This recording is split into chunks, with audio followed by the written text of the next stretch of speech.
Viva Palestina, Palestina libre. Viva Palestina, Palestina libre. Libre, libre, libre Palestina. Libre, libre, libre Palestina.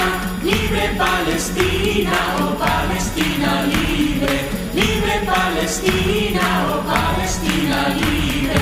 Nobles como el trigo, nobles como el trigo, fuertes como olivos, fuertes como olivos. Es nuestro arraigo, es nuestro arraigo, y nuestro cultivo, y nuestro cultivo. Que el mundo entero conozca nuestra historia, que el mundo entero conozca nuestra historia. Libre, libre, libre Palestina. Libre, libre, libre Palestina.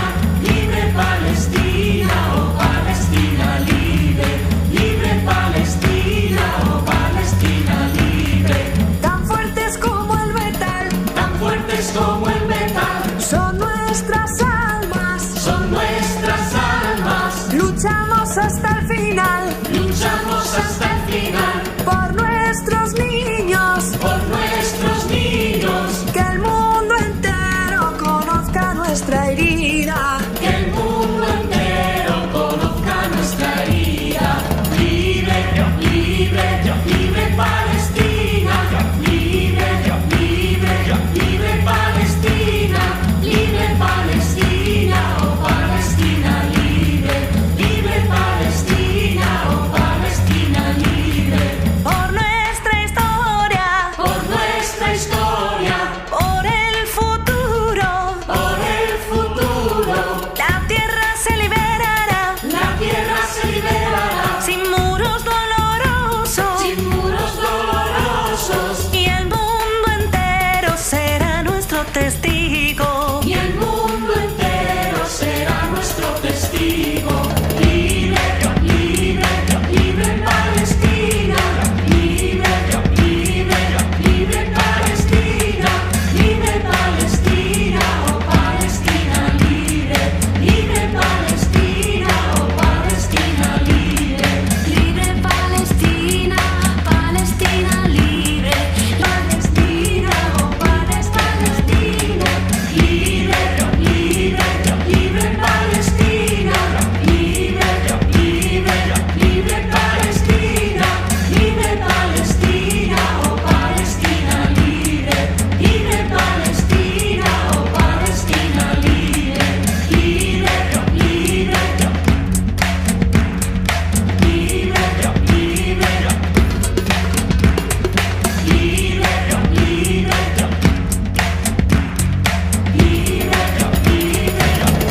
Palestina. Libre Palestina, libre Palestina. Libre Palestina, libre Palestina. Just a wee update, guys. I think it's day 24, possibly 25 on the boat. People are always complaining they can't hear me. That's because of the noise of the engine and the noise of the waves when we're travelling, and I don't have like the microphone to fit into the phone. But we've been at, I suppose we've been stationary for a while. You can have a wee look at the scenery behind us. This is us in the Med. Had a wee dip earlier just to cool off in the water. Bit of an experience for me. I mean, I've swum in swimming pools, but sure, what's the depth? 6 feet. I've no idea what the depth is out here. I was a wee bit concerned when I got into the water, but between the salt and the buoyancy, no, it was great.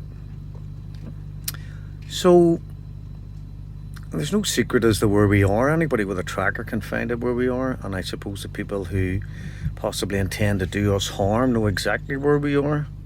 Probably know exactly who's on the boat, because we've all been putting up our videos, but it's part of the policy here on the boat to try and keep things updated for people, so you know where we are, you know what's happening, you know if we're safe, when we're under threat, who's on the boat, what's happening. But stunning here, I have to say, although obviously we're going to Gaza unless we are intercepted.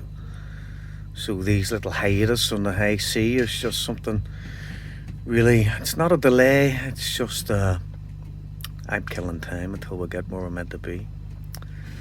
So morale's good. I was on drone watch with a few other people last night between 12 and 4. We saw about 4 drones. I don't know whether or not they're following us specifically, the flotilla, or whether these are like maritime naval surveillance drones that are covering the Med. But they've been with us the last few nights, we've seen them, so either it's because we're going through their points of passage, or it's because they're gathering information to give to people we wouldn't really want to have that kind of information.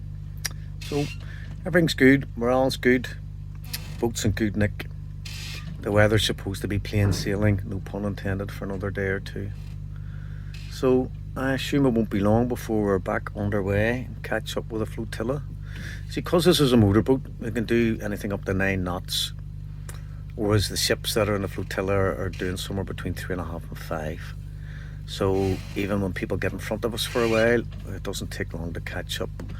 And we've just been helping other boats with a bit of food and a bit of water and a few other bits and bobs. So I'll do a wee panoramic thing. I'll take me out of the picture and just let you see my view from... For all you nautical people, this is the bow of the ship. And this is the view we have in front of us. Pretty stunning, I have to say. There's an oil tanker in the distance. Obviously bringing oil from the Middle East, because that's where we're heading. It's Crete, then Egypt. I'll not show other parts of the boat because we're not meant to. But here you are, guys. So keep marching for Gaza, keep the pressure on. I still follow stuff on RT. Mainly Press TV I watch, to be honest, guys, you know. You only got to watch that for 2 minutes, see what's happening to, you know, make your resolve more steadfast of what we're trying to do and how important it is. I was chatting to someone the other day, I may have said this before, but you know, Operation Cast Lead, I think it was 2008, 2009. Over Christmas and the New Year, there was 345 children killed, and it kind of motivated me to get more involved in what's happening in Palestine. And then with the Mavi Marmara, 31st of May, I think that was 2010, 6 months later, I was on a land convoy to Gaza. So never underestimate the strength and the value of these flotillas, because after the Mavi Marmara I got involved in more hands-on activism for Palestine, and here I am 15 years later on a flotilla following in the footsteps of the Mavi Marmara. So shows you, long time ago inspired me to get involved. Here we are following in their footsteps. So wish us luck, everybody, and all eyes on Gaza. Say it again. Not really, he doesn't. He's just like, you think so?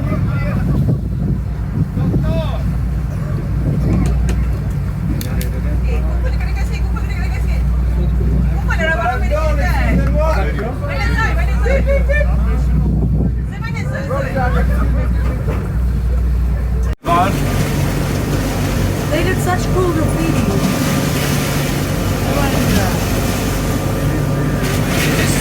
This board does look a little bit terrorist, you know. Should we ask them if they have extra graffiti?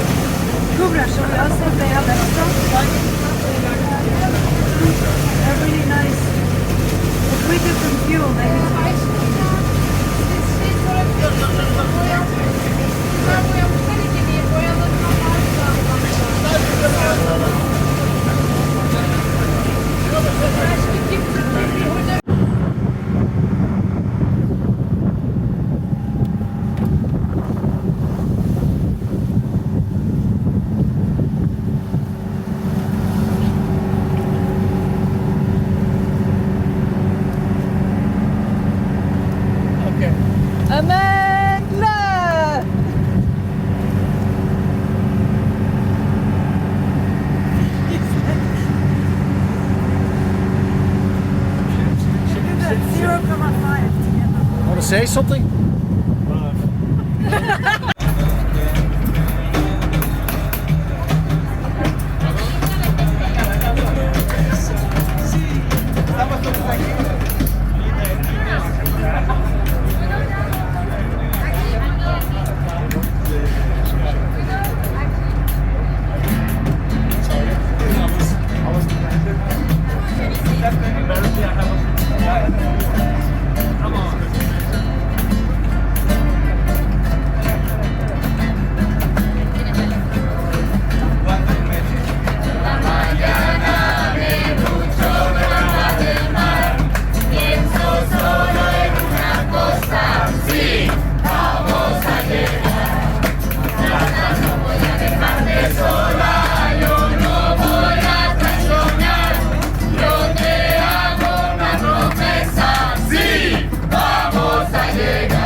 Free, free Palestine!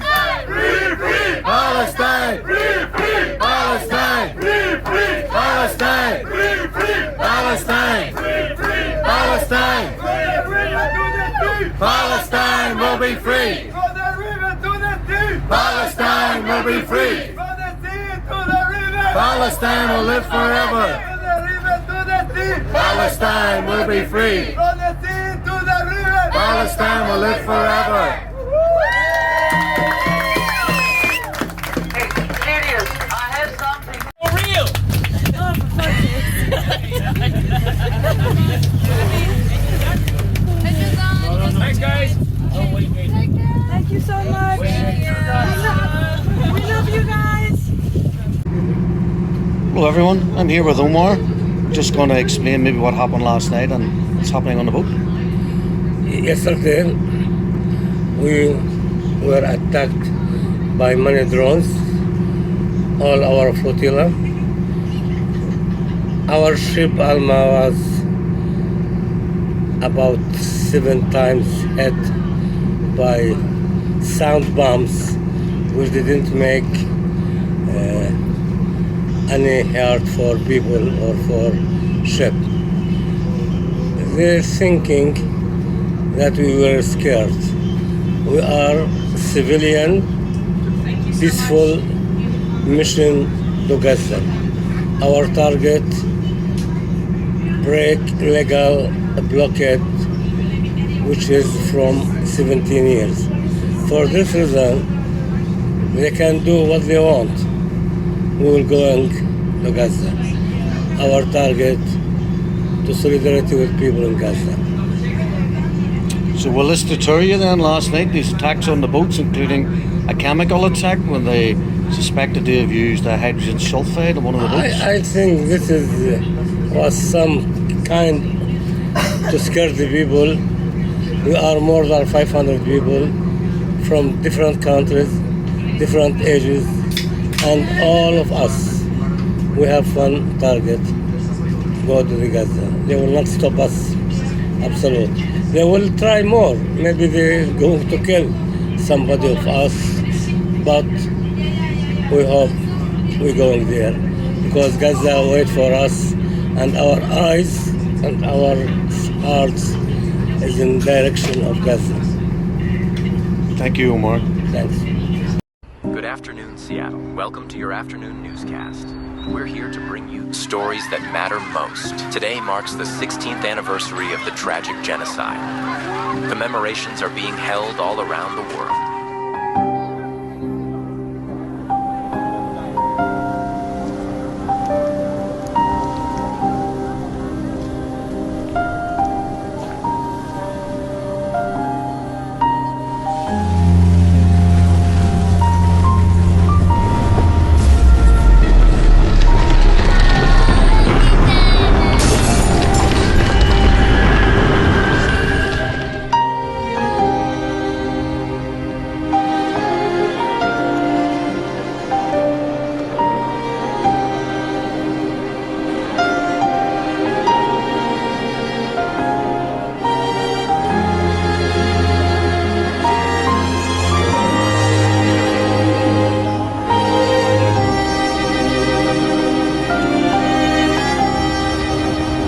왜 아무것도 안 하셨어요? Was hast du während des Völkermords gemacht, Großvater? Mais tout était devant vos yeux. Did you just watch it? وفي ماما بينما يقتل أطفال مثلنا.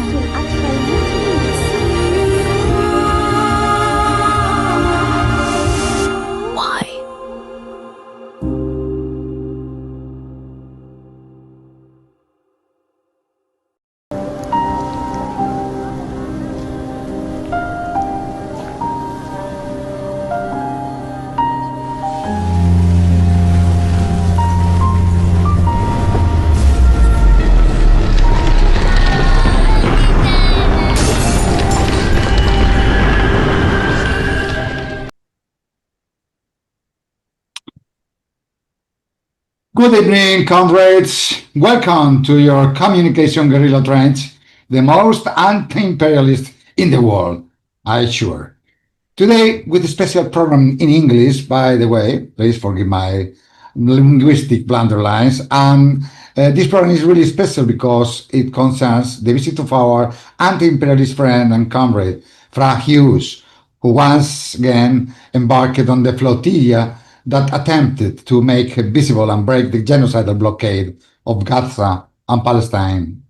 Fra will tell us everything he considers important about his experience on the flotilla to Gaza, and above all, and very important, being an absolutely no doubt and clear radical anti-imperialist, which means his motivations are absolutely and only total support for Palestine. Fra wrote a book that I show you here, From Belfast to Gaza, an activist tale, my work with Palestine, and to get the most of out of the conclusions and reflections, we'll do it jointly with two of those who I would say are the top experts in Spanish on the Palestinian struggle, Christian Nader and Daniel Lobato. So without further thanks to the three of you for participating. And first, let me ask all three of you, what you expect from today's program and what you think the title question suggests. Whether you like it or not, whether or not you find that question relevant, the resistances support the Palestinian resistance. Because even though I support and believe in the positive aspects of the event, I believe that many of those who were there for humanism or for empathy or for the pain in Gaza, and some others were just covering themselves in glory to later capitalize politically, but a large part were clearly not with the Palestinian armed resistance, perhaps due to a lack of awareness of the resistance's right to use weapons. And then we go ahead. Go ahead, Christian. and then after Lobato, and so we can meet after the three of us speak, providing questions to Fra that Fra can answer in depth. Go ahead, Christian, for your first speech. Thank you for being here. No, thank you for I'm sorry for inviting me. It's a pleasure to be with all of you, especially with Fra Hughes. Thank you all of you for because right now I'm here in Mexico City. It's like almost 3 o'clock, and I know for you it's a little bit late. So I thank you for adapting to my time. What do I expect from this conversation with Fra? First of all, of course, it's obvious. I would like to know what was his experience from his own subjectivity in the boat going straight to Gaza, and I mean all of this. But I will also want to know his very personal perspective, coming from an Irishman, and his special view, because I mean Ireland has been a victim of occupation and genocide in the last centuries by the British, for example. And we can't forget that the British were the first empire that promote the creation of the Zionist entity in Palestine.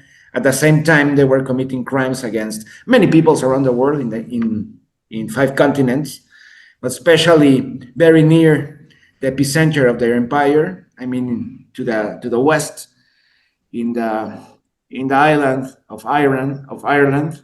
So I would like to know his very special perspective, because of the history of his own country, and maybe if that had some influence in solidarity and empathy for Palestine. But I mean, that will be later. Thank you.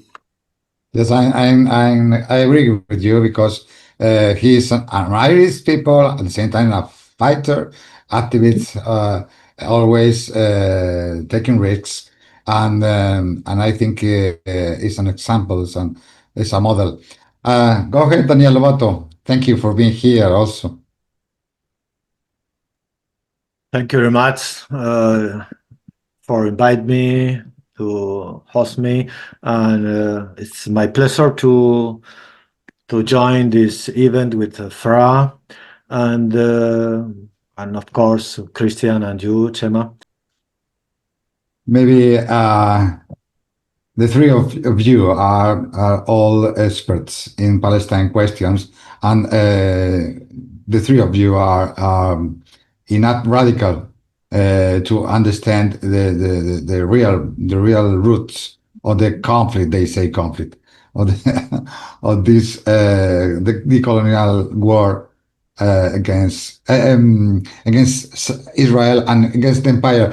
Frank Hughes was telling something about the Oslo as the beginning of the last trying to believe in the peaceful way to arrive to an end of this.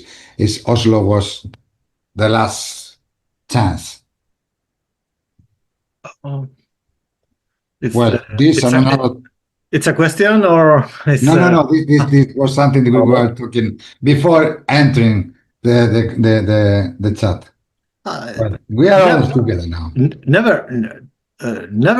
Never was a chance or peace solution between the natives and the colonizer in the history. So there is only two ways: the defeat of the extermination of the natives, or the defeat of the colonial project.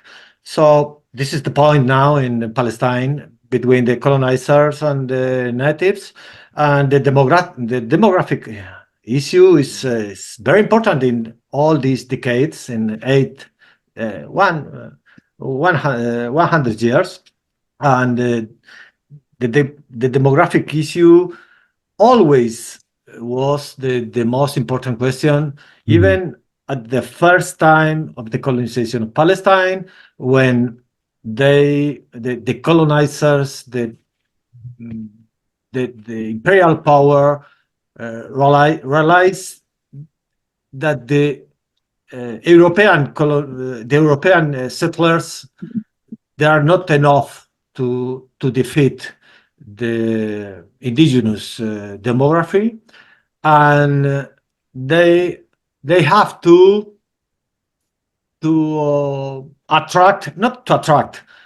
expel the Arab Jews from the original countries using different ways. In Morocco, buying its Moroccan Jew to do Hassan II. In Iraq, using the terrorists, placing bombs in the synagogues, different ways to attract or to expel these Arab Jews, and after that the African Jews, and for sure the Soviet Union, after Soviet Union collapse, the Jews from this space after post-Soviet Union collapse. But even all these waves, the native demography in the three pieces of Palestine, Gaza, West Bank, and the piece called Israel, still growing, and today is more than 8 million natives. And in front we have, on the ground, maybe 5.5 million or 6 million of settlers. And this is the big problem for the colony. They cannot resolve, and we can see this is the main issue, to expel the Palestinians from Palestine. This is the main issue for the imperial core, Donald Trump, and the think tanks, the Zionist lobbies, and for sure the colony, Israel. The main thing is how to expel the Palestinians from Palestine. I have two questions. The first one for Fra is, how was the trip for him?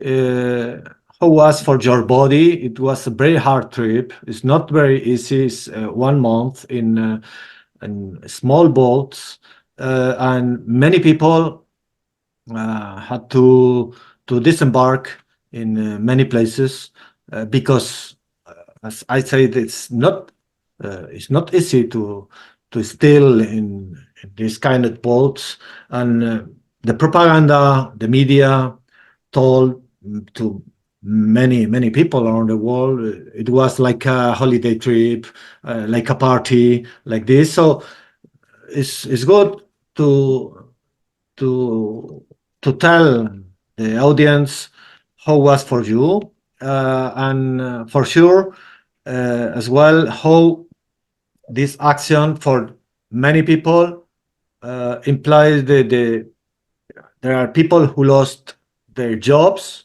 because they are not holidays to join this action. There are people who have to pay a lot of money from their.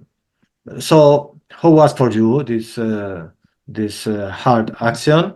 And as well, the second question is linked with the Ireland question, because as you know, the two-state solution is ever the last option for the colonial power to steal in the land, colonizing the land, like Ireland 100 years ago.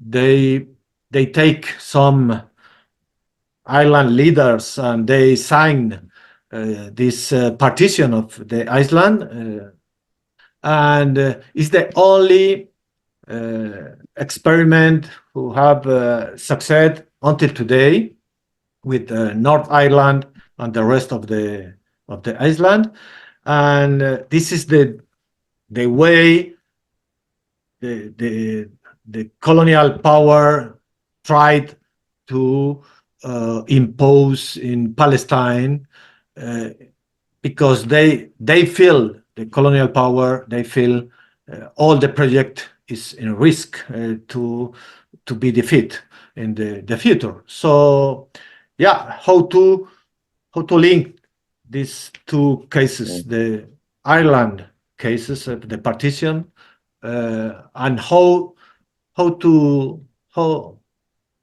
see the partition of Ireland in the future, maybe could lead to a unification, and how to compare with Palestine, with the case of Palestine. As you see, Fra, the questions are key questions. Go ahead, Fra. Thank you. Thank you for being here. No, thank you very much for the invitation. Guys, I'd like to start off with maybe just telling you the story of the flotilla. That's what a lot of people, because it's so relevant and so recent, are interested in. And what I'd like to do is maybe tell people my journey that got me to the flotilla. See, for a lot of people, what I call the path to Palestine, or the road to HUGHES, began on the 7th of October. But for me, it began with Operation Cast Lead, for those who remember that. I believe that was December 2008 to January 2009. They murdered 345 innocent children in Gaza with one of their genocidal baby killer attacks from the rogue fascist Zionist state. And then after that, on the 31st of May in 2010, for those who remember, there was the attack, the boarding in international waters, the kidnapping and execution of 10 members on the Mavi Marmara. So you had this flotilla in 2010, intercepted in international waters. You had these Zionist commandos from this notorious group come on board and shoot 10 people on that boat. So my wake-up call was Operation Cast Lead. Then I followed the Mavi Marmara and the flotilla at that time. I followed the murders of the people on the boats, and that galvanized me to do something more than watch things on Facebook, follow social media, go on the marches that were demanding ceasefires, that were demanding that the flotilla be allowed to get to Gaza. So 6 months later, in October the 21st, which happened to be my birthday, I entered Gaza on George Galloway's Viva Palestina 5 medical aid convoy. And together with Tony Upton, we delivered a 13-seater wheelchair accessible minibus to the Al Auda hospital. So our journey then was 35 days, 20 days through Europe, 15 days in Latakia, in the Syrian Arab Republic, waiting for Mubarak and his security services to give us the green light to go to Al Arish and then into Rafah. But we travelled we went from Belfast to Dublin, London to Paris, Paris to Lyon. We went over the Alps to Turin, and then Milan, and then Ancona in Italy, then Thessalonica in Greece, then Istanbul, I think it was Ankara and Ankara, on the way to Damascus, on the way to Latakia, on the way to Al Arish, Rafah and Gaza. And we stopped at the graveside of Furkan Dogan. Furkan Dogan was a dual American-Turkish national. He was training to be a doctor. His dream was to cure blindness in Africa. He was murdered on the Mavi Marmara, and I was honoured to speak at his graveside. And I said, a martyr has fallen. He has dropped the torch. Who will pick up the torch? And I left like a silence for 30 seconds. And then I said, I will pick up the torch. And here I am, 15 years later, following in the footsteps of the Shaheed from the Mavi Marmara on a flotilla making its way to Gaza. So the story of the flotilla won't take long, 5 minutes or so. 20,000 people applied to join the flotilla. 500 people were accepted.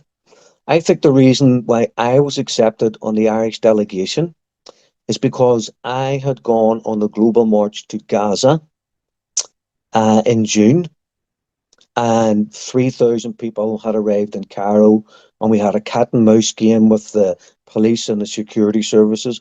Some people were detained at the airport. Many French, Tunisians, and other people of the Arab world were summarily detained and sent back to their places of origin. We got to Cairo.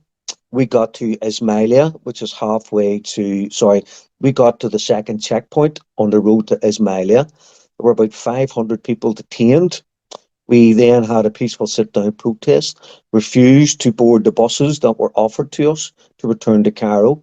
Many people were beaten, and we were forcibly put back on the buses and sent back to Cairo. I believe it was from this global march to Gaza that the flotilla was then arranged something like 8 weeks later. So 50 boats within 8 weeks of different sizes. Some boats could take up to 30 crew and passengers. Some took 5, 7, 9, 13. So I was in Barcelona on the 25th of August. I had to do the compulsory 3-day non-violent training.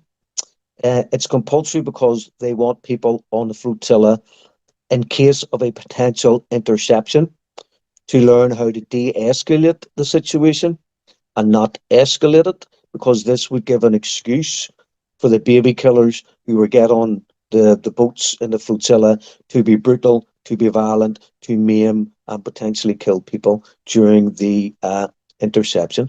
So the boats left Barcelona on the 31st of August. I was delegated to be on the SS Alma. That boat became the mothership for the flotilla. We carried 50,000 litres of diesel, which we then pumped into like 10-gallon plastic containers, which were then passed on to the boats, which pulled up alongside us every 4 days during the course of the flotilla. So we sailed from Barcelona. There were some bad storms. Some of the ships had to put back into port. So the original timescale was leaving the 31st of August, expect an interception or getting to Gaza around the 14th of September, and returning home somewhere between the 18th and 20th of September. But between boats breaking down, delays, bad weather, the journey was a lot longer than anyone had anticipated. We went first to Sidi Bou Said. So in Tunis, there were boats to join us and also other delegates. We reached Sidi Bou Said, and the Malaysian people who were supporting the flotilla offered to put some of the participants up in hotels. So we got on the Zodiacs. We went into the harbour in Sidi Bou Said. We went through customs. We got the taxi journey, 25 minutes down to Tunis. But on the first night in Sidi Bou Said, I was on the Alma, and I was to do drone watch between 12 midnight and 4 a.m. At about 11:15, while I was trying to get some rest prior to my drone watch, I heard a commotion on the boat. And when I went to investigate what was happening, we were witnessing the SS Family. That was the boat that had Tiago Avia and the other members of the steering committee and the communications experts. The boat was on fire. It transpired that a drone dropped a flammable liquid onto the deck of the boat and ignited that, setting fire to the boat. But between our crew and the skeleton crew on the Family, they were able to extinguish the fire. So the Tunisian forensics experts were on the boat at like 4 a.m., 5 a.m., 6 a.m. They then speculated that a carelessly discarded cigarette set fire to the life jackets that were on the foredeck of the boat, causing the fire, even though there was CCTV that proved a flammable liquid had been dropped from above the boat. So on the second night, on the Alma, we had deployed our fire hoses for any potential kind of recurrence of what happened on the family. So when a fire incendiary device was dropped on the Alma, it was extinguished within 20 seconds. They then had physical evidence of an incendiary device, plus a second independent CCTV showing the device being dropped from above the boat. So then we had a military and naval protection of the Tunisian state.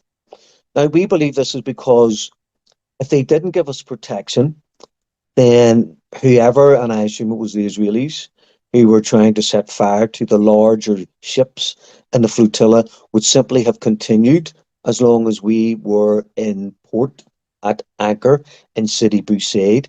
That would have forced the Tunisian authorities to then go to the UN and call out Israel for an attack on its sovereign territory. So we don't believe that this military naval escort was to protect the flotilla. It was to protect the sovereign name of the Tunisian government and to appease the Tunisian population at large, who were very angry that the flotilla was being attacked. So we sailed into international waters. We also, at one stage then, there were about 50 boats in the flotilla, and there were 5 or 6 large vessels, including the Alma and the Family, and the Sirius and the Adara, and the rest were the smaller sailing ships. 10 of the smaller, in fact, 11 of the smaller sailing ships were all attacked in a period of about 3.5 hours, starting at 11:30 p.m. and finishing around 2:33 a.m. in the morning. What happened was the drones appeared above the sailing ships. They had an explosive device which was attached to a rope that was attached to the drone. They then dropped these devices.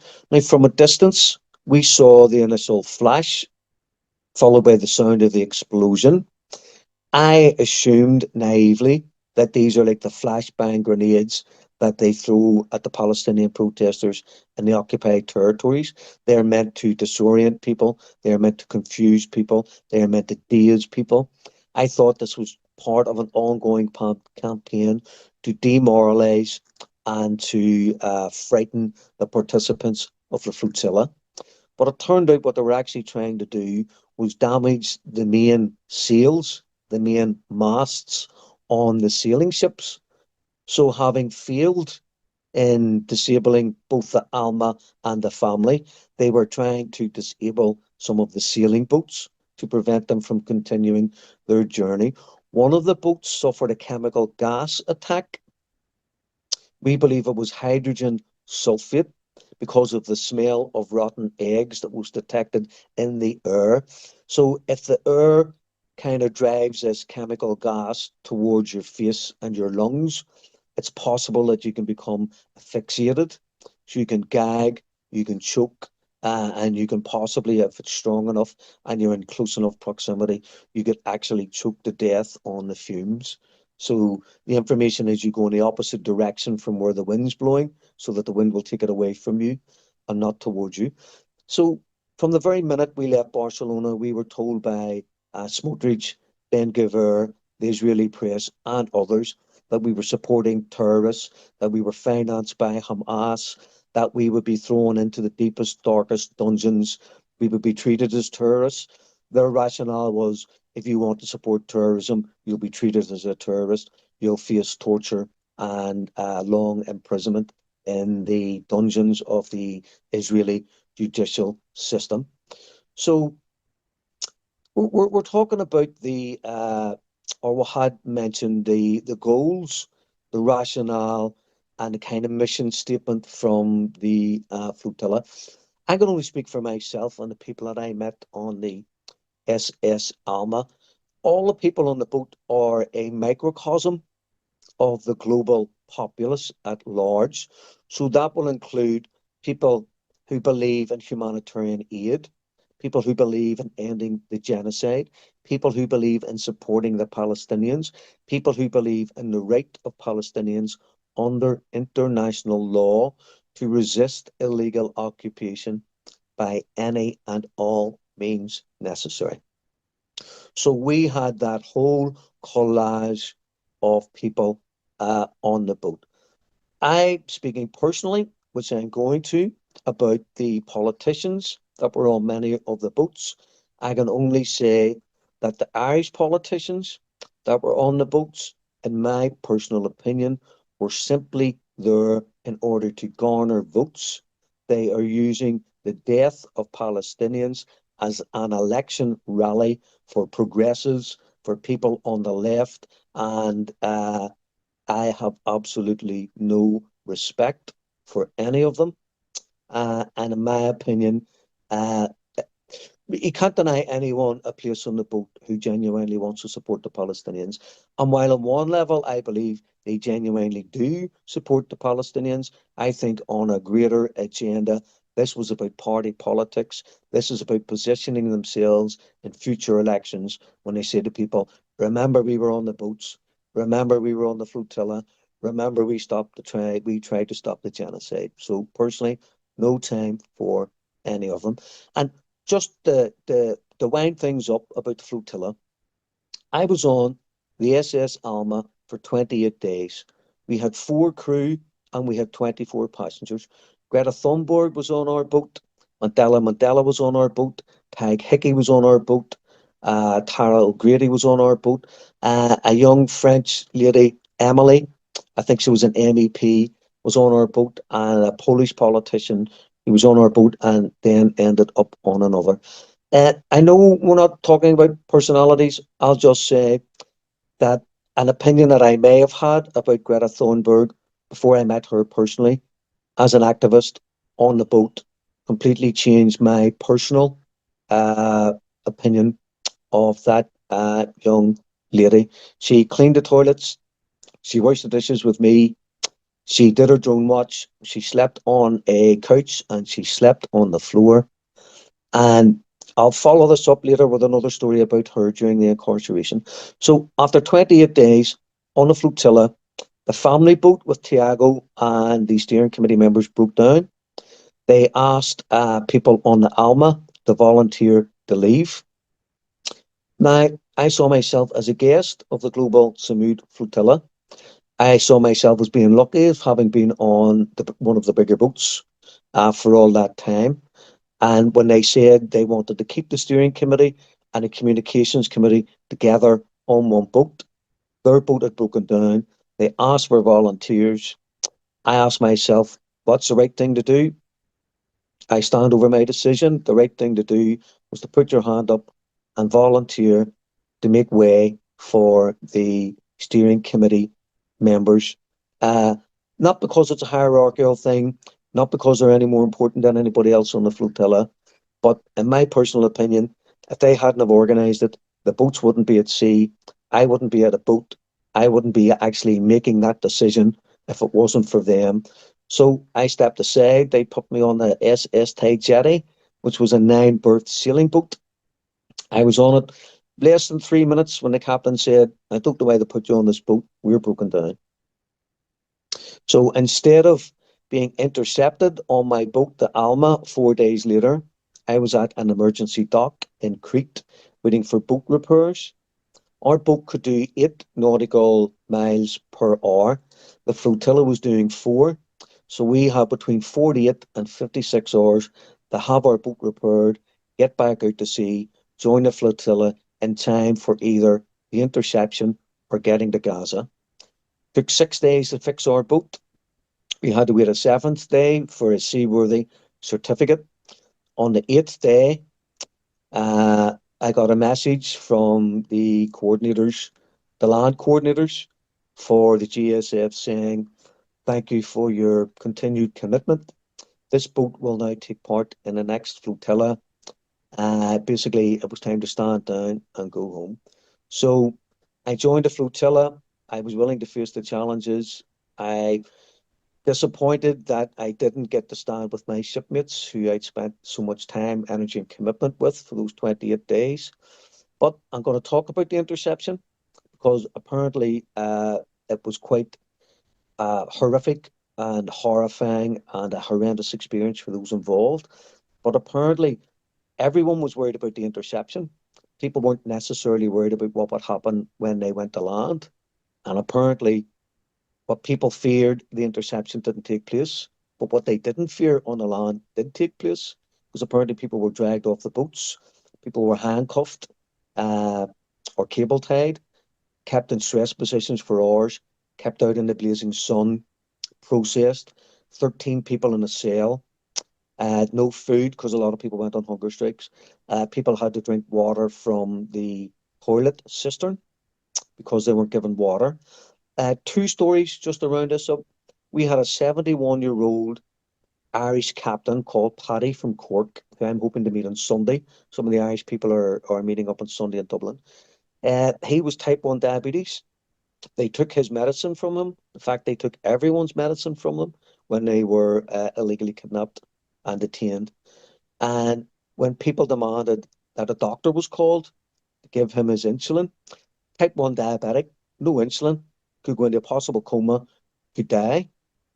When they called the guards and demanded that this man see a doctor, the guards looked in the eyes of the people that had been illegally kidnapped in international waters, simply trying to bring food and medicine to a population suffering under genocide.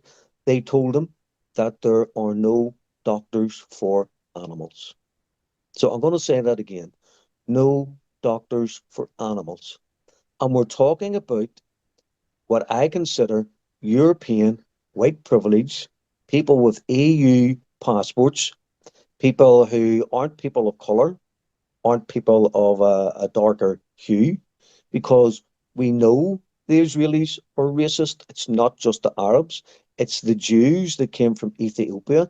It's the Jews who came from Africa who are treated as third-class citizens in this so-called country that is there to protect the Jewish people against Semitism or anti-Semitism.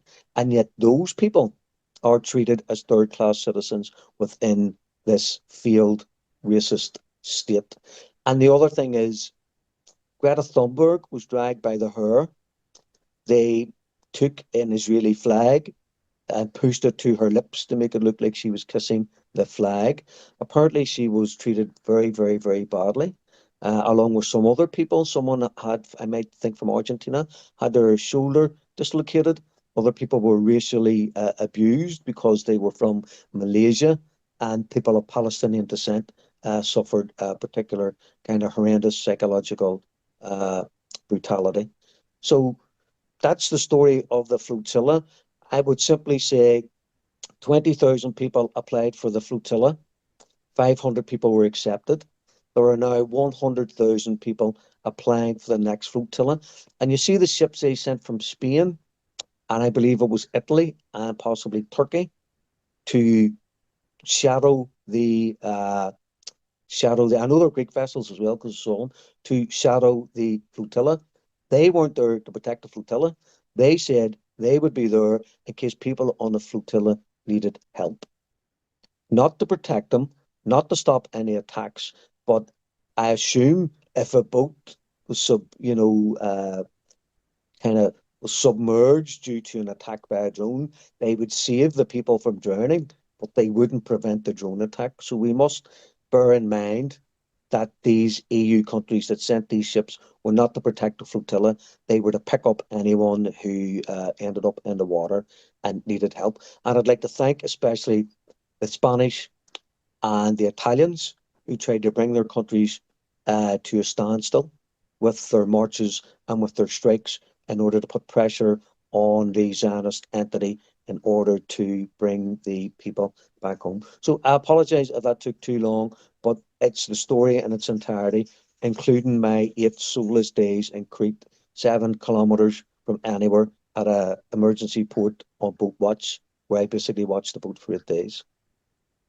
Well, there is some question that you didn't answer yet, because but I prefer this because in that way we can talk every of us. I know that that this was a solidarity mission, no? To highlight the genocide and challenge the seas, to raise global awareness that you told me before.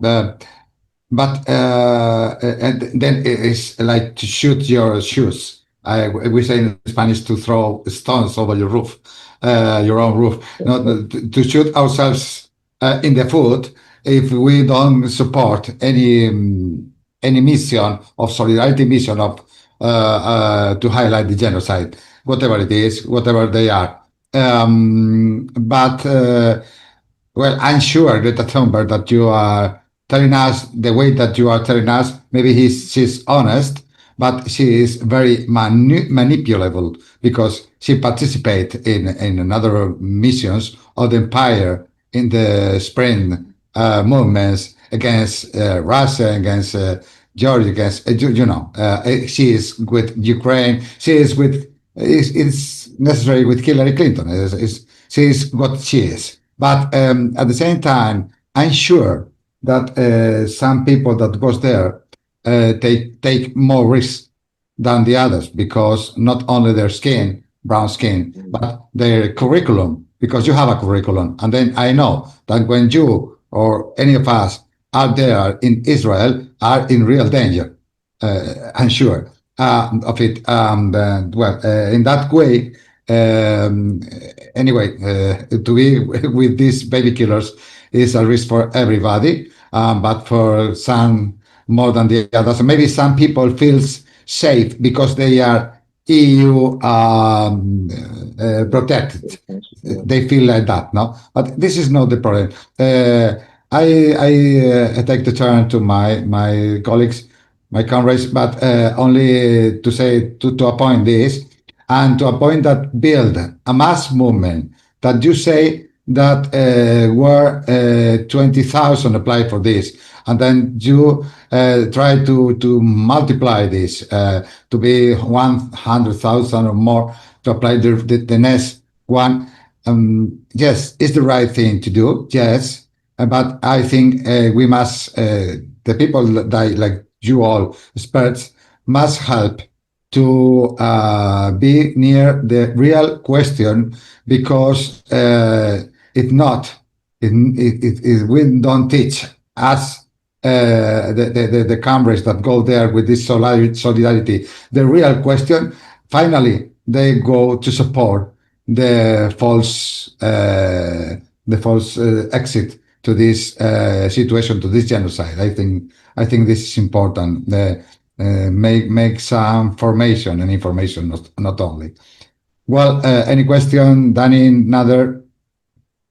Go ahead, Nader. No, I just have one question of the story of the flotilla. Some things that Frat told. For example, what happened with the Irishman, the captain from Cork? What happened after he was detained? Is he okay right now? Okay, you can answer, Frat. If Danny has any questions, you stand and your question aloud. But if not, Frat, go ahead. Yeah, my apologies. I should have actually finished that story. Yeah, what happened was, the information I have is that like people were split up. Obviously, there were so many people kind of detained. Everybody was in different cells. I think he was in a cell along with some Algerians and Libyans, and they started a bit of a ruckus, banging on the doors, shouting for attention, which was joined in by the other people in the cell block. So I think they had something akin to a minor kind of altercation within the cell block, and eventually a doctor was summoned, and either he was given back his insulin or he was given insulin. But this wasn't before the Israelis, like a RAD squad, fully armed, came into the cells, and they had their rifles raised, and they had the little red dot on different people's faces, and they came in with attack dogs, and they basically told people if they didn't settle down, there was going to be a lot of harm sent their way. But because of their actions, then Paddy got his insulin, and Paddy is 100% okay. And thank you for asking. No, and by the way, there are stories of people that were in the flotilla, especially, like you said, from Palestinian families, For example, there's a story of a Nigerian, a man from Nigeria. Let me see his name. His name is Vitalis Norom. He's from Nigeria, and he was the story he told to the press was terrible because especially the Zionist entity treats Africans like not just Africans of Jewish. For example, the Ethiopians and from Eritrea. But imagine being a Muslim African that goes alone because there were not many Nigerians in the flotilla that is captured. He has told the press that he was beaten and because he is Nigerian, he didn't receive special attention from the European press, like for example white people, and his history is especially terrifying. So you can check it out. His name, I will repeat, is Vitalis Norom with two N's, N-N-O-R-O-M. So, well, I just want to say that. Thank you. Well, I want to take profit because the three of you are experts, and the three of you are working in some way, especially Daniel Lobato and Frank Hughes, in some way in the territory, in Palestinian territory, and well, you are a real activist so long before. In fact, not so long before, Frank Hughes was in the march to Egypt.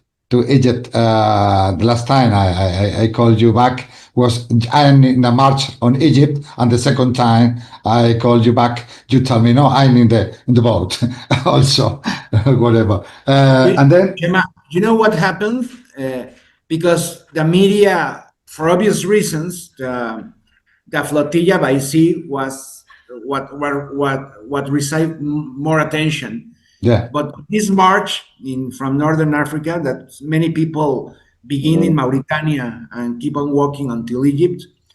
There were Mexicans, for example, detained in Cairo, and they were brutally assaulted and humiliated in Cairo, not by Zionists, but of course by the Egyptian special forces and agents. And I mean, what they experienced there, we can understand because of that the responsibility of the Egyptian government, the Jordanian government, the Turkish government even, and it's terrible. Maybe one time we must talk with these people because they're living in Mexico. They're common people. They're activists. A woman I know, his name, it's special coincidence. His name is Alma. She's 65, 70 years old. She was assaulted in Cairo, and she was almost detained and was going to the prison. So it's important not to forget that they're not just these exercises at sea, but also by land to reach Palestine, of course. Yes. I connect both because, in fact, Frank Hughes was in both movements. And well, as I was telling that it's important. We are here, and you are three of you are experts, and we can touch some way the key question. The genocide only has one end, is the end of the Zionist entity. But how long is it in this moment? How are the last time I was with you both, I was telling that it's maybe 2-3 years. Some of you say 10 years, but all of us think this is running to an end because this is impossible to support. The move to shut all the cameras, all the information about what is going on in Gaza, with 100 people dying, murder each day. Do you think this could go on without any movement now? Daniel Lobato, please. Yeah, when the genocide started in October 2023, for sure the the regime thought maybe like with a fire curtain, they will succeed to expel the Palestinian to Egypt.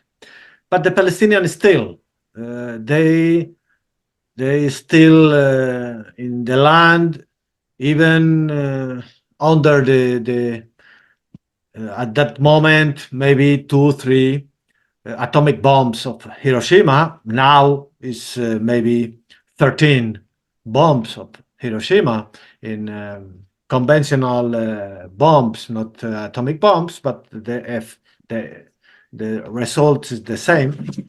But as I said, at that time, the regime, the Zionist regime, thought maybe he could succeed to expel the Palestinians, but it's not because the Palestinians still.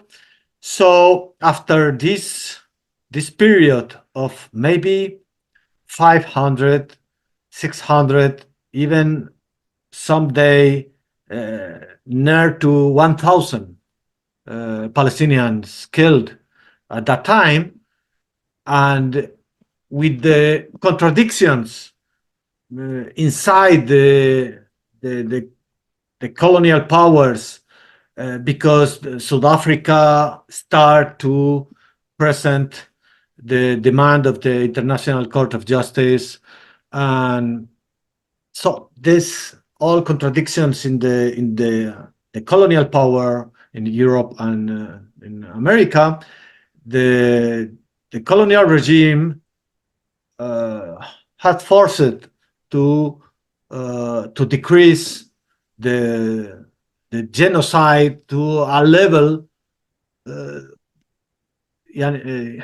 how to say, to a comfortable level. Yeah.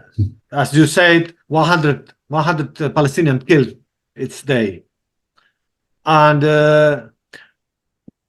instead that, the contradictions still go on with the resolution of the International Court of Justice, with the resolution of International Criminal Court, even with the so much delay to, for example, in the International Criminal Court for the attorney Karim Khan, the British attorney, not attorney, I don't know the name for this, but he takes a long time to resolve the detention order to Netanyahu and Yoav Gallant.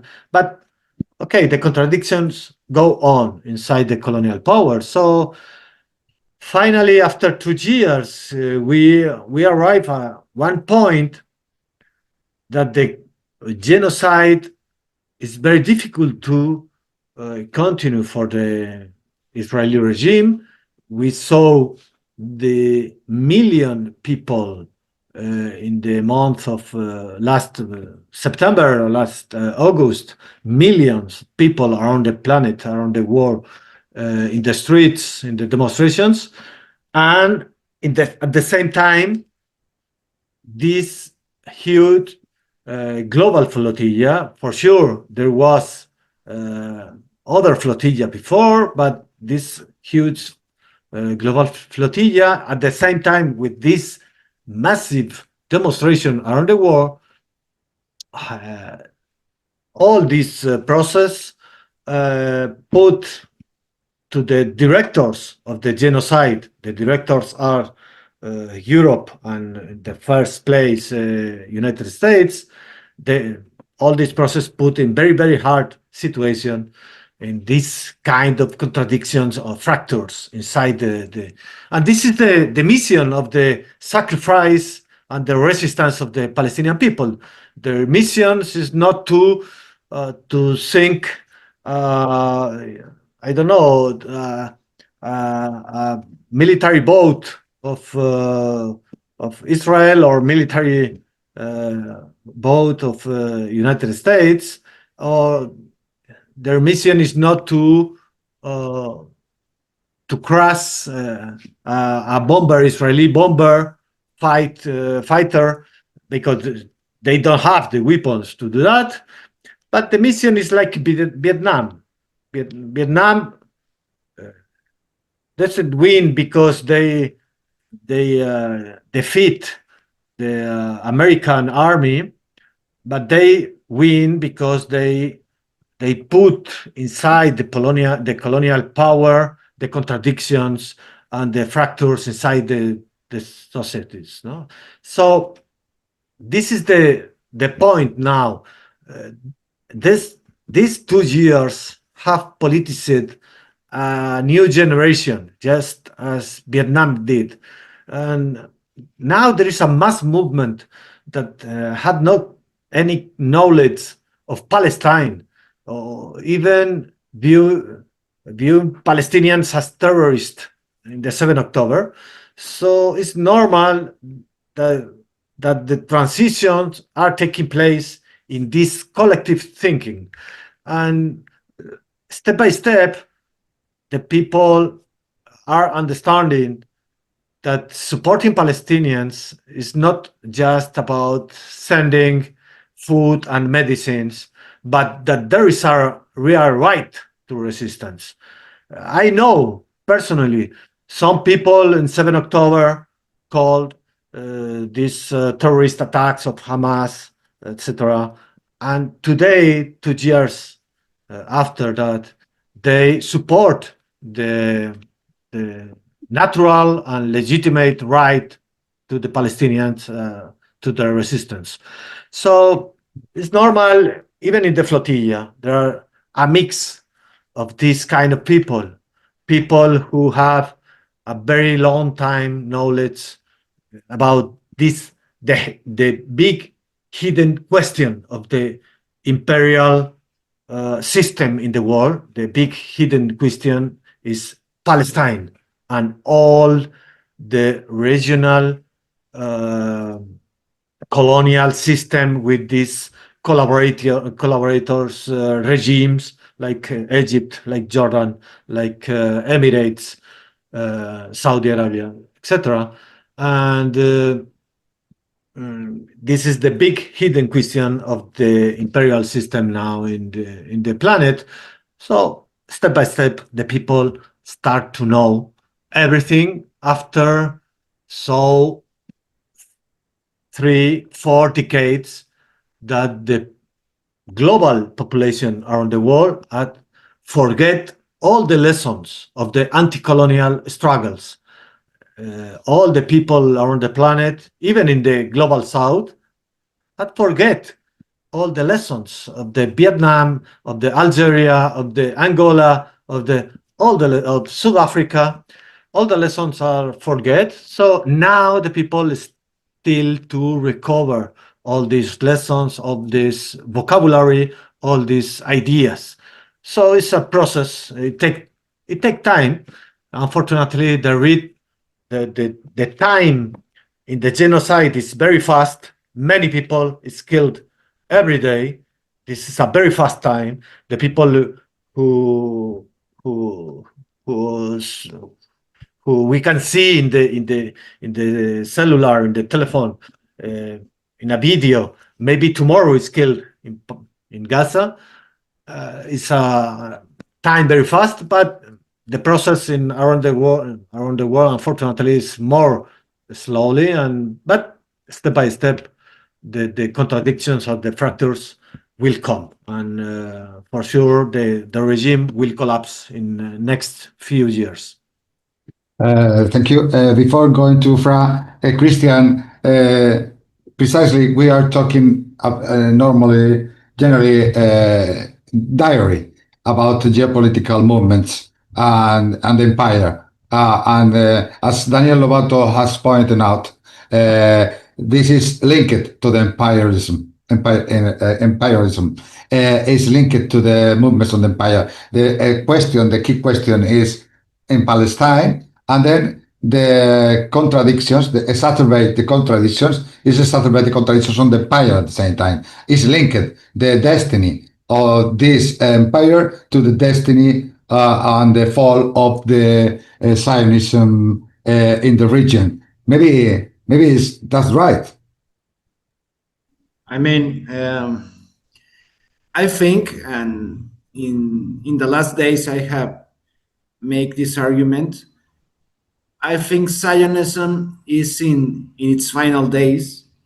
Zionism, I mean the Zionist entity, not necessarily Zionism, because Zionism is very powerful outside Palestine, in occupied Palestine, for example, in United States and even in Latin America, in evangelical and Protestant churches.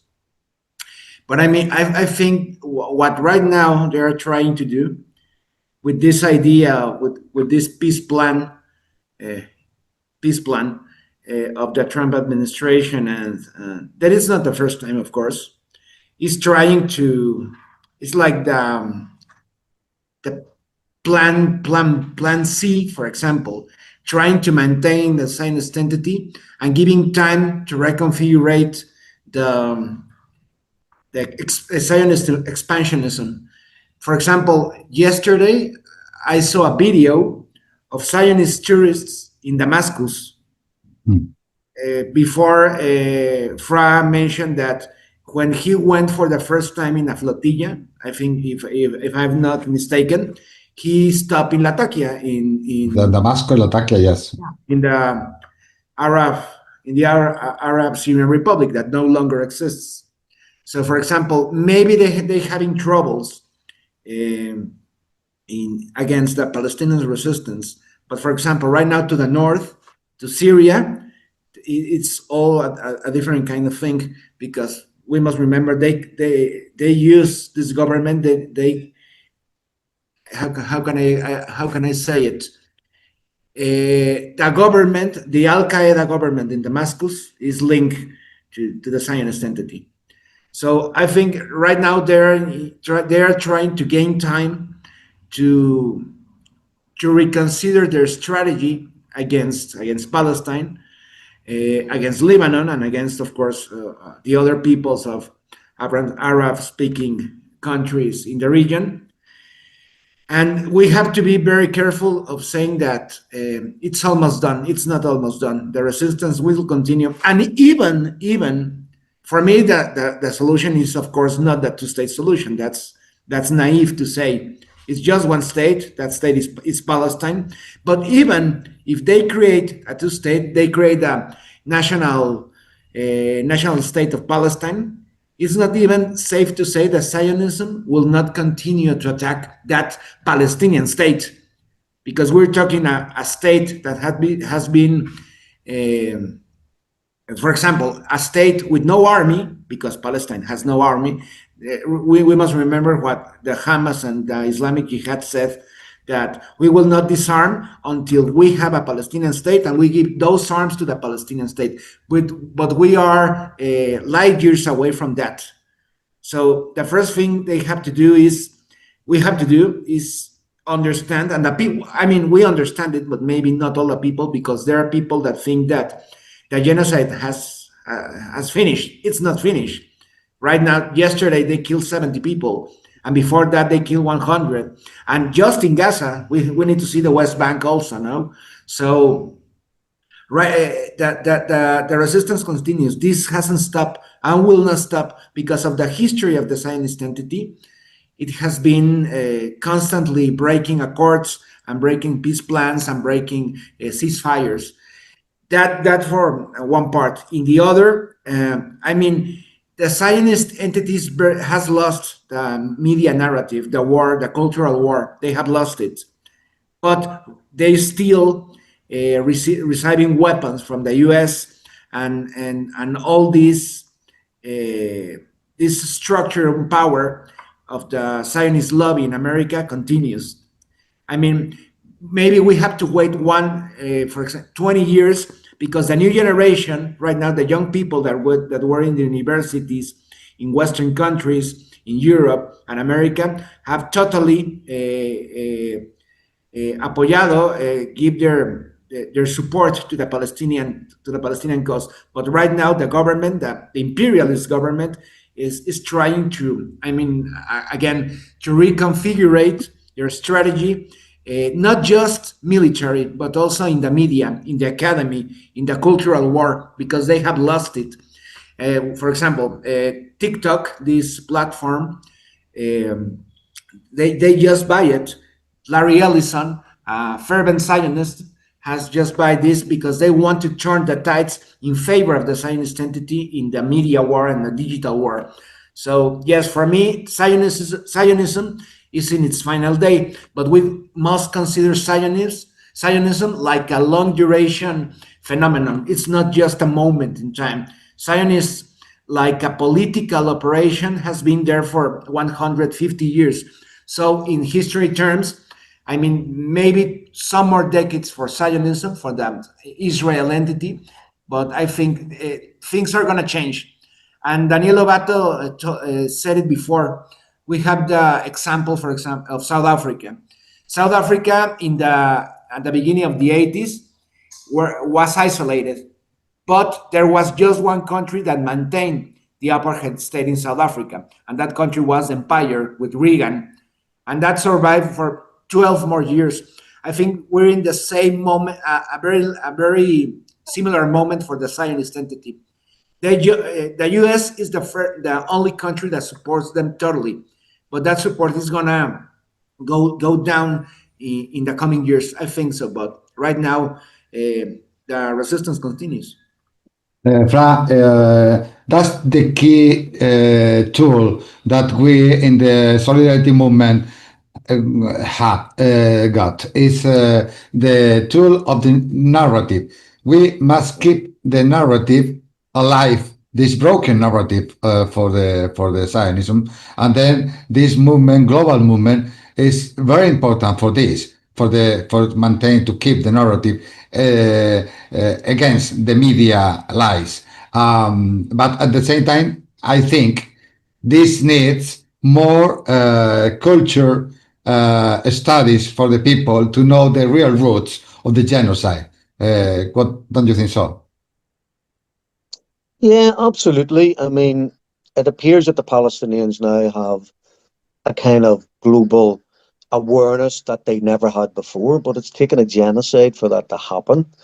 I mean, if I just call like a wee reality check in some respects, I mean, what happened on the 7th of October, there is a lot of evidence that the Israelis were totally aware of what was going to happen, that they stood down their border patrols and police patrols in order to allow October the 7th to happen.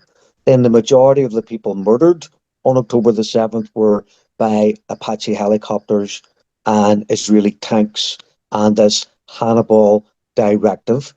I mean, I am going to touch on 9/11.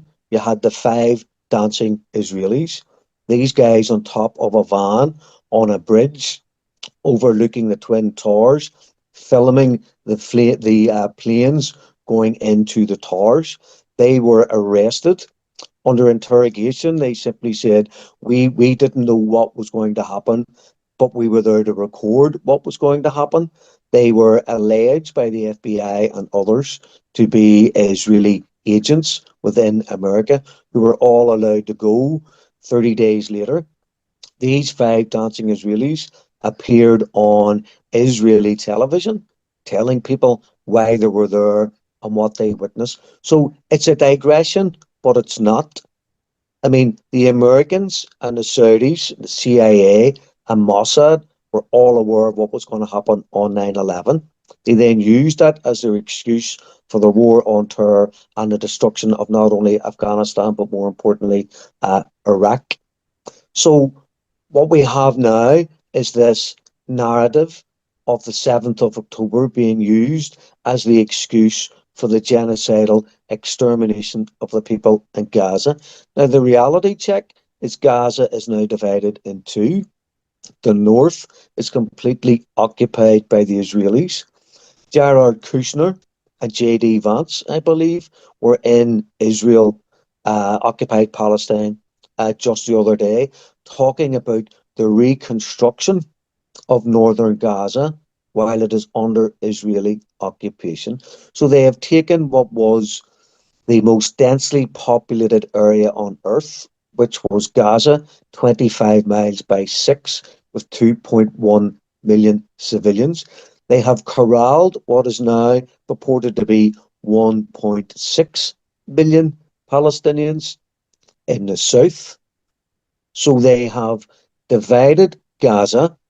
They are going to continue their military occupation of the north. They have let in 1,000 aid trucks when they should have let in 7,000 over the course of the last 12 days. They have not defeated Hamas, but they have succeeded in part of their plan, which is the starvation, the ethnic cleansing, the subjugation of the Palestinian people. They are talking about a potential civil war in Lebanon, which the Americans and the French are stoking the flames of in the background with what's left of the Christian phalange, because they are determined to either force Hezbollah to disarm or they will militarily attack them. So you have Syria destroyed, you have Iraq as a basket case, you have Israeli troops in both Syria and in Lebanon, you have continued violations of the ceasefire with Lebanon every day of the week. 80% of the people in Israel, you might have 100,000 people in Tel Aviv calling for Netanyahu to go. You don't hear them calling for an end to the occupation. You don't hear them calling for an end to the settlements. You don't hear them calling for an end to the genocide. You don't hear them calling for an end to the ethnic cleansing. Israeli society, living in its own racist, fascist, supremacist bubble, wants to eradicate all the Palestinians from Gaza, from the West Bank. Do you notice we never talk about historic Palestine? We never talk about the 2 million, what they call Israeli Arabs, or we call Palestinians living under continued occupation. No one mentions them. What is the fate of those 2 million people going forward? So, yes, there is a global outcry against Zionism and their genocidal crimes. My fear for the 15 years that I've been involved in Palestinian raising awareness around the cause for justice and dignity and liberation for the Palestinian people is every time Israel attacks Gaza, people are brought out onto the streets. People are told we will march until there's a ceasefire. We will not stop until this barbarity stops. In previous occasions, every time the bombs stop, the protests stop, people dissipate and go back to their normal lives, and you end up with a small cadre, a cohort of Palestinian activists who continue to carry the flag for Palestinian liberation. There is possibly, through the BDS movement, I know it's not direct action, I know it's non-violent, but it has a huge potential part to play upon the economy of the racist, immoral, I consider to be an illegal state. Israel was born in terrorism, exists through terrorism, expands through terrorism. And just in conclusion, I mean, it's America's war. Israel's just dropping the bombs. This is an American war on the Levant. Israel exists. It's pure. It has two reasons to exist. It's the Zionist nationalist ideology of the Greater Israel Project. And the second reason it exists is because it's a white European Anglo-Saxon economic, political and financial jackboot on the neck of the Ummah in the Levant. It's there to destabilize Arab and Muslim unity. It's there to fractionalize the political landscape. How long now have we heard the Israelis, through the Qataris, financed the Hamas through the Muslim Brotherhood in order to fracture the PLO, in order to divide and conquer? So we can talk about world public opinion, we can talk about the global south turning against Israel, we can talk about the political wilderness that it now finds itself in. So long as the Americans pay the money to support the economy, supply the bombs that kill the Palestinians, and prevent unity within not only the UMA but within the United Nations to try and bring this to a halt. We can do whatever we want, but the Israelis in the short term are proceeding as they have done for the last 150 years, has been stated by Christian, and he's 100% right. The last 150 years, every minute of every hour of every day of every week of every month of every year has been replacement through displacement and the colonization of historic Palestine along the lines of North America, Canada, Australia, and New Zealand. I agree with the two reasons that you show. I totally agree, but I didn't say. I won't say that this divide and conquer activities of the Zionist money gets something with, for example, Hamas. They use it with FPLP, with Hamas, and with all movements there because they think about money. With money, they control them, and they never control Hamas positions. And the resistance, I think, won this time the war, and the moment of the Hamas in October 7 was a real success of the rebellion of Gaza. I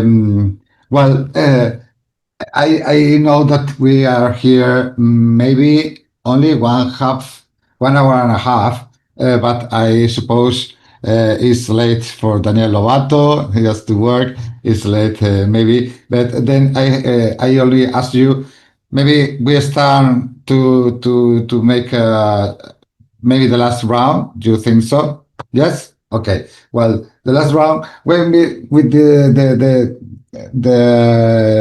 ideas, the concepts that you think is important now. I think the movements of the solidarity movements are part of the question. The other question for me are the anti-imperialist movements and the anti-imperialist countries that are fighting the war against empire. Some of them directly, like Venezuela, like Russia, China, economically, Iran, politically, and with arms against this Yemen. Well, we know what are the countries, but and the three piece, I think, is not only the rallies, the solidarity movements, but the capacity to break the silence with the communication guerrilla, because I think this is the way to support the reasons, the theories that they always are contaminating with their lies. I think it's important this. They put the doubt in the middle of our theories. They put the doubt, they put the enemy inside us, and we must fight precisely with all the scientific and the dialectic mentality to do the right thing and to work with the truth. This is for me the great key of the question for us, that we have no arms, and for and the countries that are fighting against the empire in front, they must support also with arms and with everything to the armed resistance of Palestinians. Is the only way that they could resist. Well, go ahead, Danny.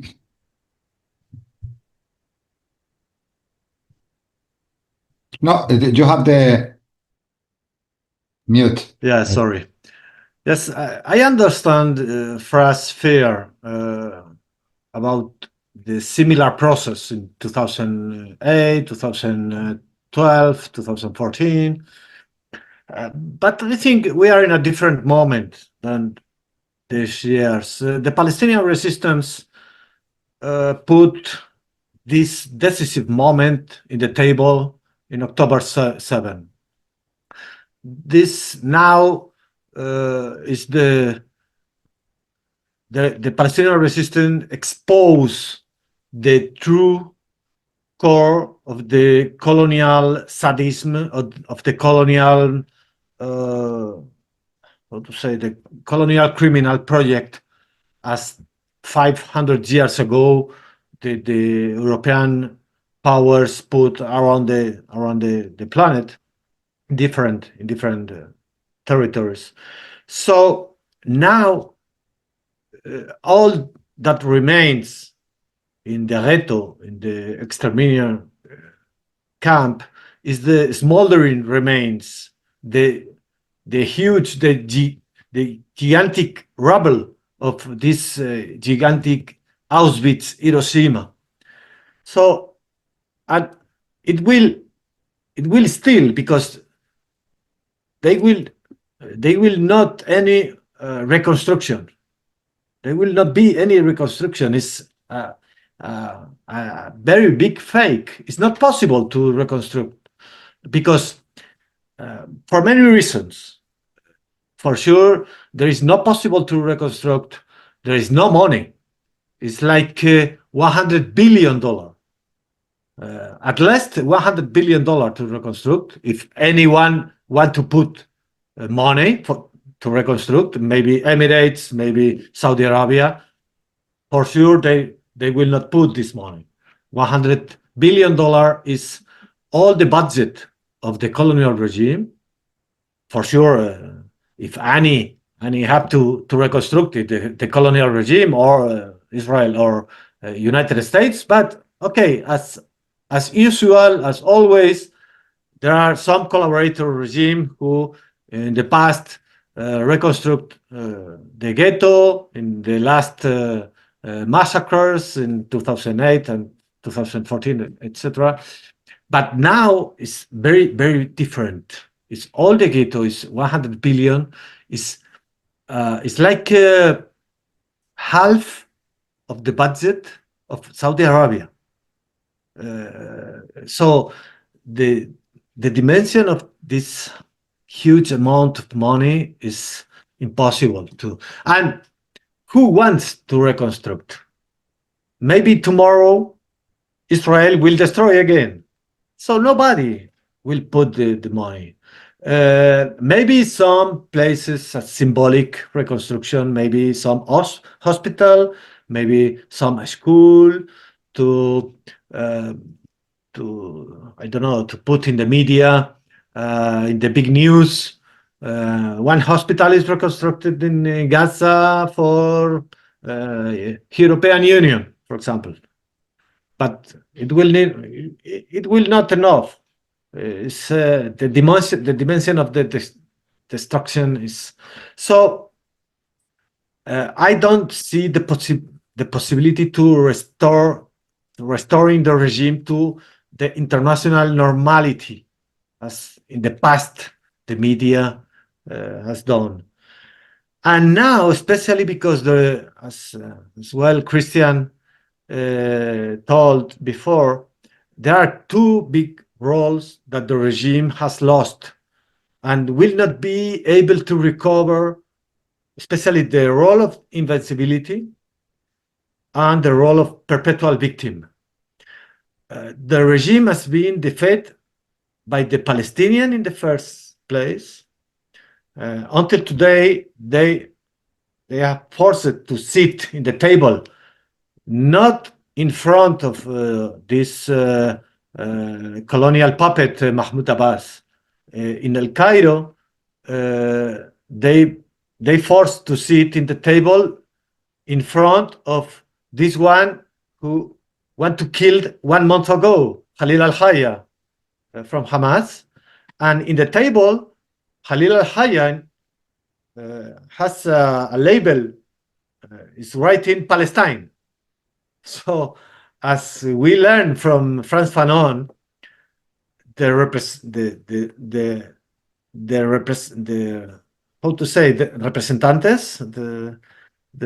representation of oppressed people is those who resist the oppression, not the collaborators. And this picture of Khalil al-Hayya with the label Palestine in front of the Israelis and Americans is really big, and is defeated by the Palestinian and is defeated by Lebanon. Instead, all the propaganda, instead, all the terrorist attacks, instead, all the very big losses like Nasrallah, like Safieddin, like the Radwan Special Forces commanders. Yeah, very big losses. But now, today, the Lebanon resistance has able to restore all the capabilities, and is defeated by Yemen, is defeated by, especially as well, by Iran. And this is why the settlers have been kidnapped by Netanyahu in June, because Netanyahu forbid any travel to abroad for the settlers abroad Palestine. He closed the borders to the settlers to avoid this process of many settlers who left Palestine in order to live in Argentina, in Cyprus especially, and other places. So this is a big question for Israel until now. It depends only of the bombs of America, and the other role is that the genocidal regime, and there is no turning back, because the remains of the Hiroshima Auschwitz ghetto still in the future. So this role of the genocidal regime will still in the future. And we as well, for the last idea, in the last moments of a colonial project, the settlers of the regime become more and more extremist, and as well we can see a process of expansion. We have seen that in Algeria, for example, with the terrorist organization from the French settlers like OAS, trying to kill de Gaulle, or trying to make a coup d'état in France as well. Or we can see in South Africa with some terrorist organization, Afrikaner National Resistance Group, and others. So now the difference is a state who becomes more and more extremist, and as well there is no possibility to turning back. It's one-way direction. And as well, this process of expansion, like Christian said, in really disgusting. These settlers walking in Damascus yesterday really is really disgusting. But this is an expansion process like South Africa in the 70s, in Namibia, in Angola, in Botswana, in Mozambique, South Africa in these last years try to fight all the friends. There are similarities with. There is not exactly the same, but there are similarities in the process of the decolonization last moments. So I remain optimistic. The suffering in the future will be very, very huge. There is no the end. So for sure there will be a big confrontation with Iran, because the regime needs to recover the victim role, and the regime needs to put on the table many victims from the own regime, many Israeli victims, as a second Holocaust, Jewish Holocaust. Please help us, because these natives of the region killed again the Jews. So please come. We are the victims, as you can see. 1,000, 10,000 Israeli dead in the new confrontation with Iran. They need to recover this. But I think all these attempts will be useless, and I think maybe excessive optimistic. I think in less than 5 years the regime will collapse. Yes, I think it's important what you said. They want to turn again to the position of victims. Let me say a final question. Today, United Nations has said how many women in Gaza are pregnant. He said, United Nations, 55,000 Palestinian women are pregnant today in Gaza. So this is a rate so huge. It's like 10% of the adult women are pregnant. 10%. This rate is you can check with even with Egypt rates.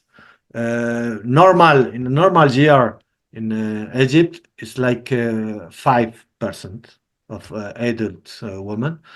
So you can see for sure they know what are the main battle in the land. The main battle is for sure the popular resistance, and it includes the birth of new generation of Palestinians, the armed resistance, and the prisoner resistance. This is the three main battles: the popular resistance, the armed resistance, and the prison resistance. So for sure they will win.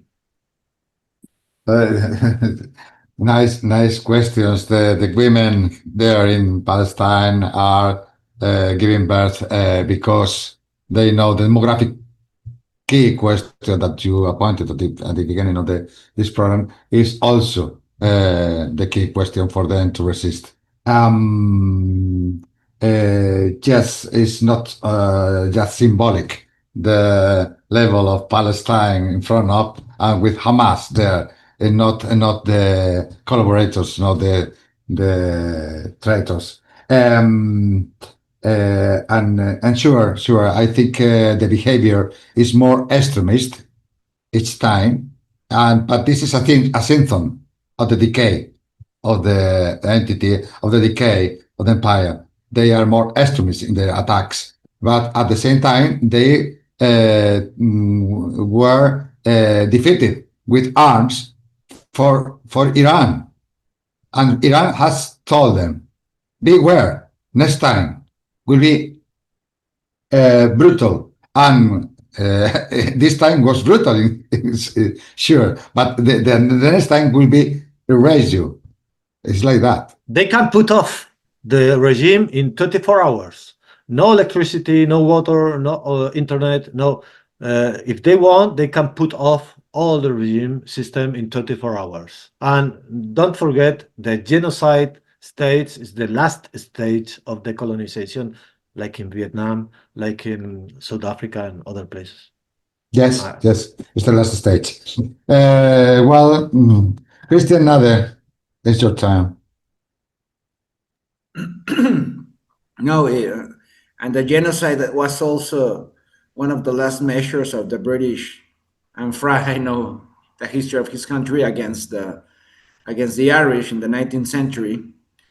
And I mean, I think every process of colonization sooner or later will end, because the colonists, the colonial powers, are in a diferencia, in difference of the oppressed people. They were many people in the media were saying that Palestinians were exhausted, tired. Of course they are, but there was so much exhaustion in the Zionist context, and we can see again the images of the Zionists taking planes to New York, to London, to Paris, to Kiev, to Moscow, because they are not used to live in fear like the Palestinians have been in the last century. Because I was going to say 77 years, but this didn't began in 1948. This began before, in the beginning of the 20th century.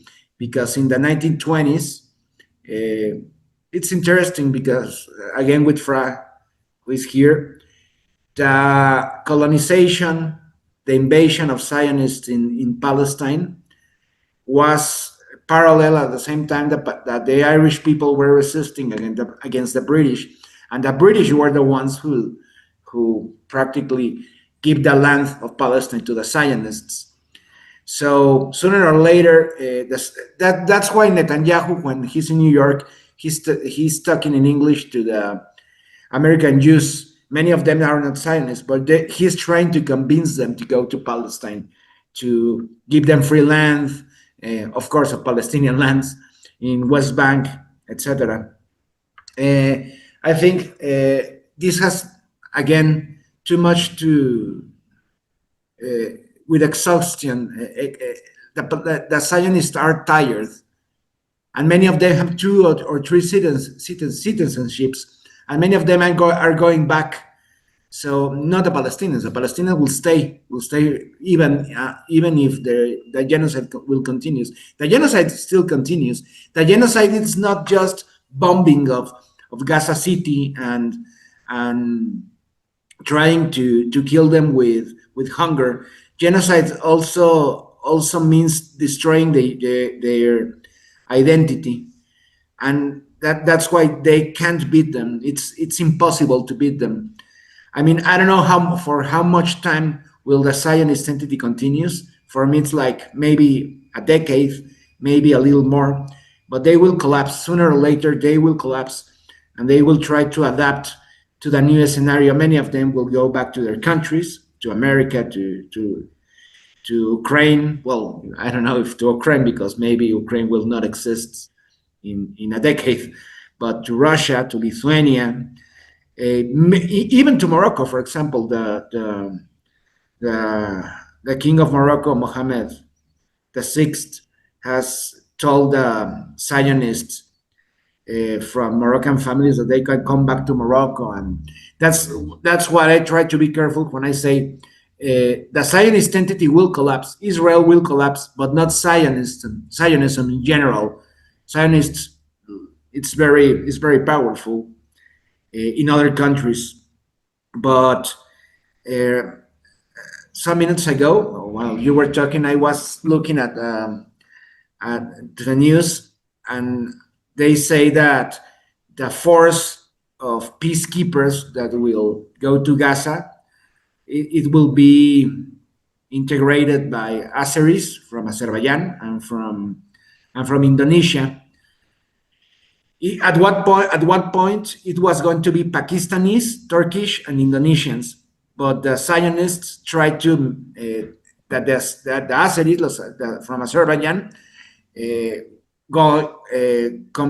be part of this force, because they're very friendly with the Zionists. We must remember that Israel buys oil and gas from Azerbaijan, and they give the Azeris weapons. So right now they are screaming in the Zionist entity that this is, ironically, this is a form of occupation by Indonesian troops, an occupation from Sumatra, Java, and Borneo.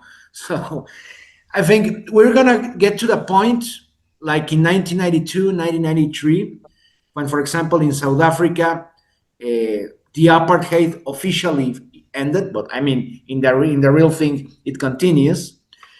And many of the Afrikaner and Boer and European in South Africa, they decided to get out of South Africa because the status quo was broken. and many of them converted to Zionists, converting to Judaism and to Zionism to go to the West Bank and give them and receive land for free. I think it's going to be the same for the Zionists, and we have to be very careful because many of these Zionists will go to other countries to try to do the same. In Argentina, in Chile, in Mexico even, right now, there was like 2 months ago, a new book was published titled Baja California, the New Israel, because they are buying land in South Baja California, near La Paz and in the peninsula in Mexico, but also in Argentina, in Guatemala, and etc. No? For example, they want, when the aggression, I hope it doesn't happen, but the aggression against Venezuela, they want to buy lands in Essequibo, for example. So Zionism will end. Palestine will resist, of course. But I mean, we have to understand Zionism like a multinational and imperialist phenomenon. It's not just the project. And of course, I say it again, the two-state solution is very naive to think about it. It will not happen. And if it happens, it will not be this utopia they are supposing, because it will be a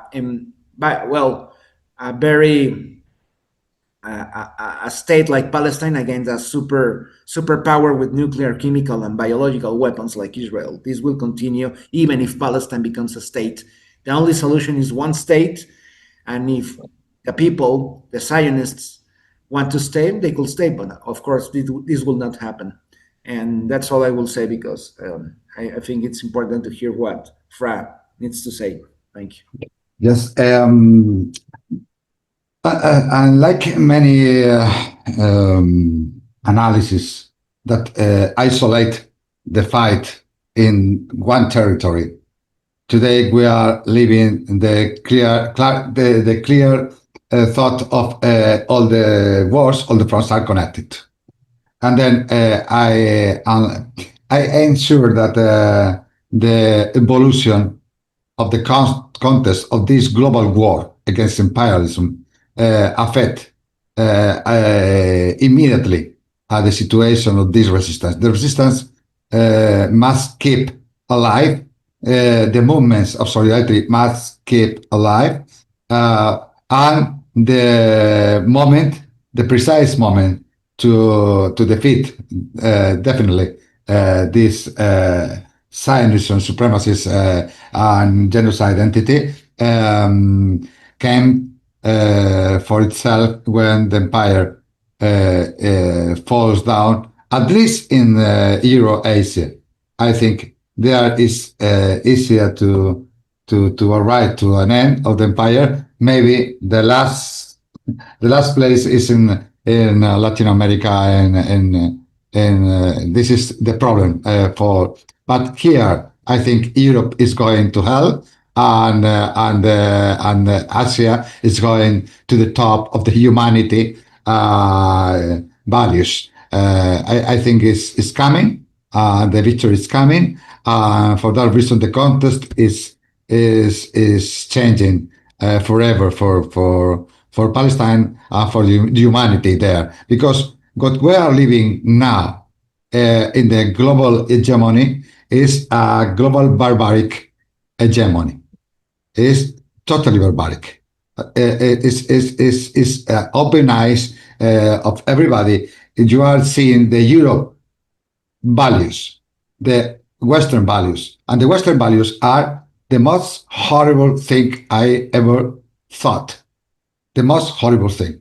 More because now is something that is shared by all of the Western media and Western people in Europe and USA and the Anglo Empire. Maybe this is not all the people, obviously, but yes, all the governments, including the Irish government, as you said some other time here. Chema, solo una cosa, just one thing. you mentioned it, and before Frank Hughes also mentioned it, but I mean, this is like an imperialistic Anglo-Saxon enclave in the Levant. We must consider that the first Zionists, many of them Yiddish-speaking Zionists from Central, at least Europe, Zionism and Ashkenazi people, they are Germanic, and they are linked to other Germanic peoples. I mean, the first Zionists in Russia, in Hungary, in Germany, in Austria, and other countries in Central and Eastern Europe, they all came from the Zionist movement and the National Socialist movement, Nazis. They are two roots of the same cause.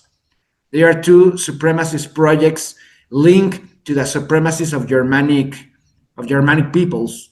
So we must be careful with that, because I mean, Zionist, of course, is a colonial movement, but it's also a supremacist, European, even proto-fascist, because before fascism in Italy and National Socialism in Germany, Zionism put the basis of this construct that later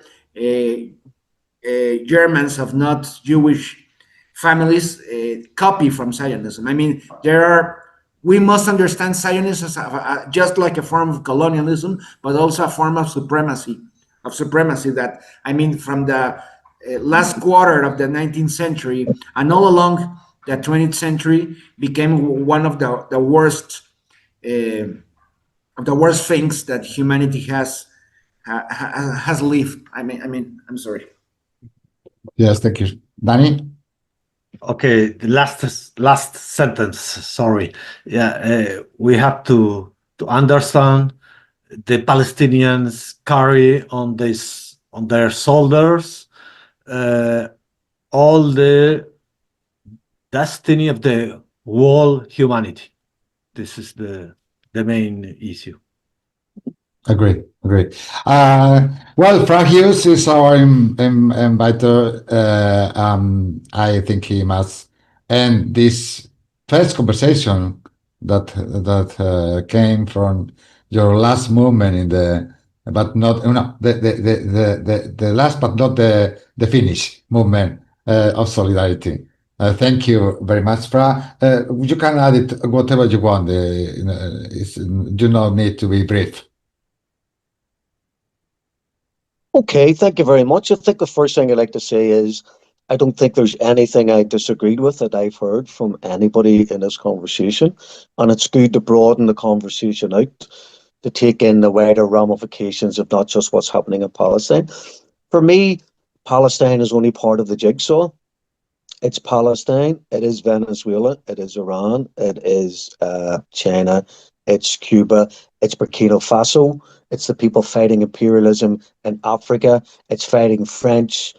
I would call that financial occupation. So people have national wars of liberation, they throw out the military occupation, but they continue to be financially occupied. They're occupied by the global corporations. What we're happening or witnessing in the Congo, the Democratic Republic of the Congo, it's a continuation of the corporations in Belgium taking out the natural resources through proxy terrorist gangs, which are being armed and financed by the Belgium through potentially the government and or these private companies. So the Palestinians are not only fighting for self-determination and a national war of liberation against an illegal occupying military force, they are at the forefront of fighting fascism. Now, we are watching the rise of fascism globally. We're watching the rise of fascism in Europe. I personally believe we are back in the 1930s. Europe is rearming for another war against Russia. We have the rise of the right politically all the way across Europe, Great Britain, and sadly in Ireland. It's quite frightening. They're doing everything sort of torch-lit processions through the streets of Dublin I mean, I'm just waiting for that to happen. A lot of this, to me, is being financed by the Zionist lobby.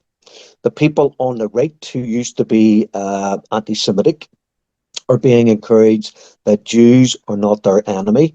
It's the immigrants, it's the Muslims. They're constantly talking about grooming gangs, constantly talking about immigrants and Muslims coming into our country, taking all the houses, taking all the hospital beds, taking all the school places. You know, we're warned about this wave, this Muslim wave that is sweeping across Europe. Now, we could go into the whole context of refugees and the war on terror and imperialist wars across, you know, from Syria all the way through to Africa, all the way through to Iraq and Afghanistan and around the world and back again. But the Palestinians are in the forefront of the fight against fascism. The people in eastern Ukraine and the Donbass are on the forefront against the fight against the proxy neo-Nazis that were put into power in 2014 by Biden and Clinton and Obama and Victoria Nuland and everyone else who was involved in it. So I'm simply going to say that what we must do going forward is support the axis of resistance. And to me, that is any nation, country, or sovereign state that stands up against hegemonic Western imperialist intervention within their domestic politics or within their national region. So we have to support all the countries that are currently under sanction, that are currently under military occupation, that are currently under military threat.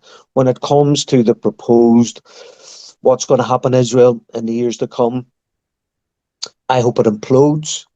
I hope that the world gets together, especially through BRICS and some form of a new non-aligned movement that comes together to politically, economically, financially, and possibly militarily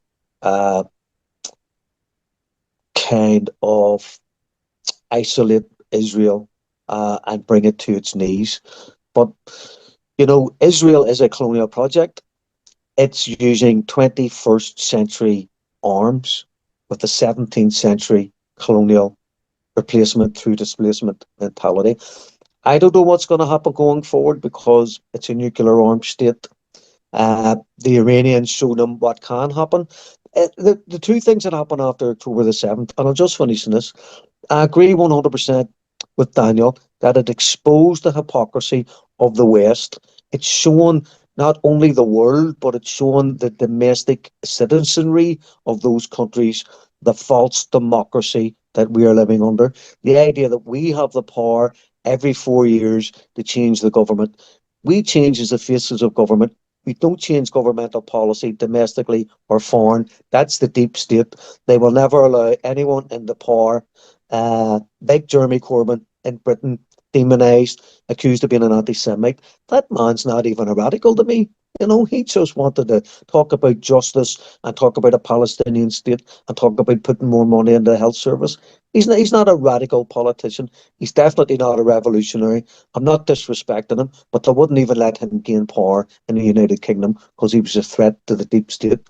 And in conclusion, I think something that should be pushed by everyone going forward is that these people who go and join the IDF from the United Kingdom, from Spain, from the EU, from America, Canada, Australia, when these thugs, when these psychotic mercenaries come back to the countries that they left and they have blood on their hands, that if the governments don't bring them before the courts, then there should be civil actions bringing these people before the court. And I know they brought Israel to the ICJ. I hope somebody has the cojones to bring the Americans, the British, the French, and the German governments into The Hague, and let's start getting these people into court. That's what I'd love to see. Well, an anti-imperialist speech that all of us sign for sure. And of course, this is sovereign states standing up against the empire. And then now that you are in the right side of the story trench, Thank you. Christian, you want to say something more? No, yeah, it's something that Fra just told us. Yesterday, I think a Canadian called Ezra Levant was in Ireland, in Dublin. He's a Canadian supremacist, a Zionist that went to Irish land to tell the people that there was an immigrant Muslim invasion and they have to be stopped. And he was stopped in Dublin. I think, I don't know if by the Garda, by the police, or by the people, but he began crying and shameful.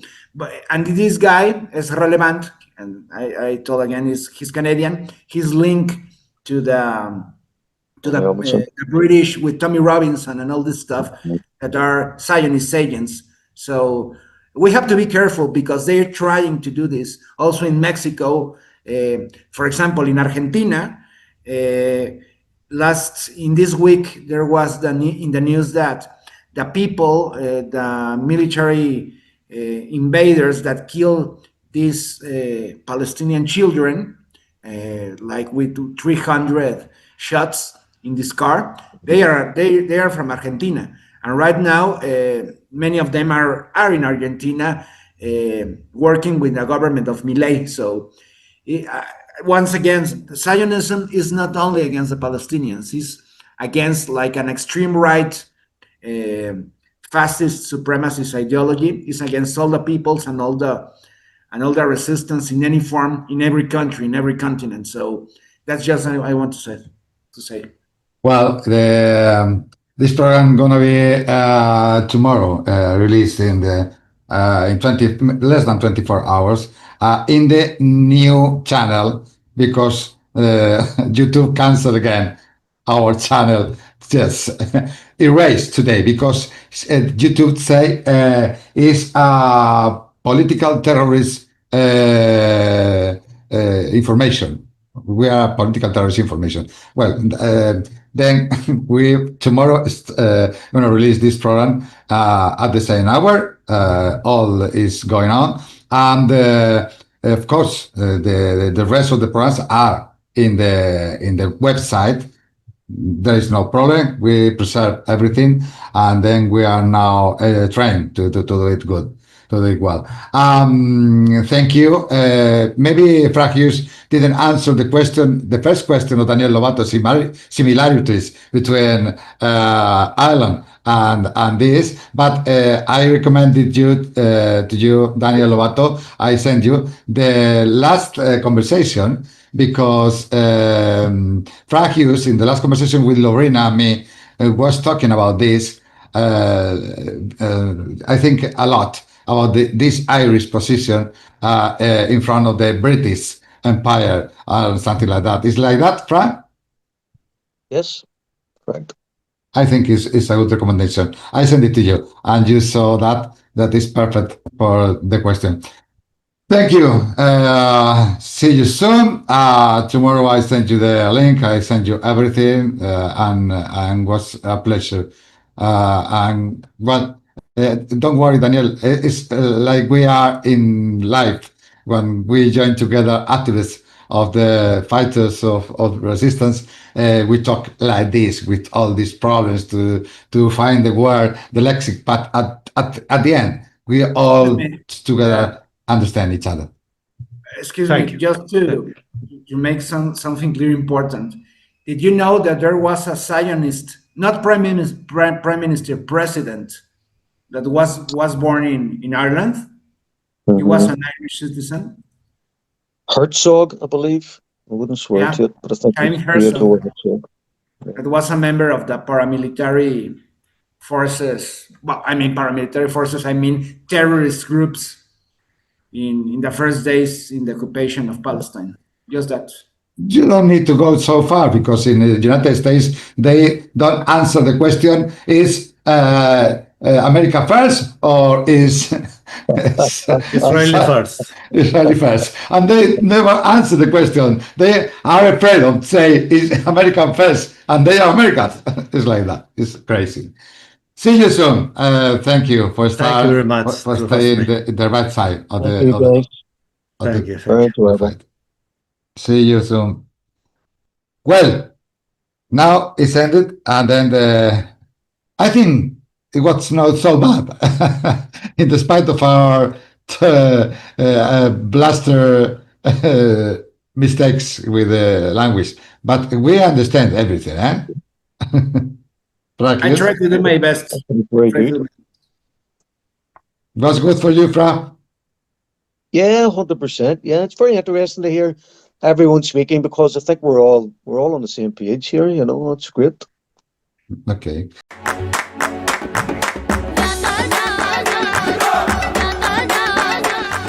Este es un mensaje de apoyo a Jaldía en su labor de activista de la solidaridad y a quien le ha tocado hoy ser objetivo de la cueva mediática y de quienes la agitan. Su caso es uno más en la constante criminalización de la solidaridad, lo que algunos han llamado pues el delito de solidaridad. No es nada nuevo.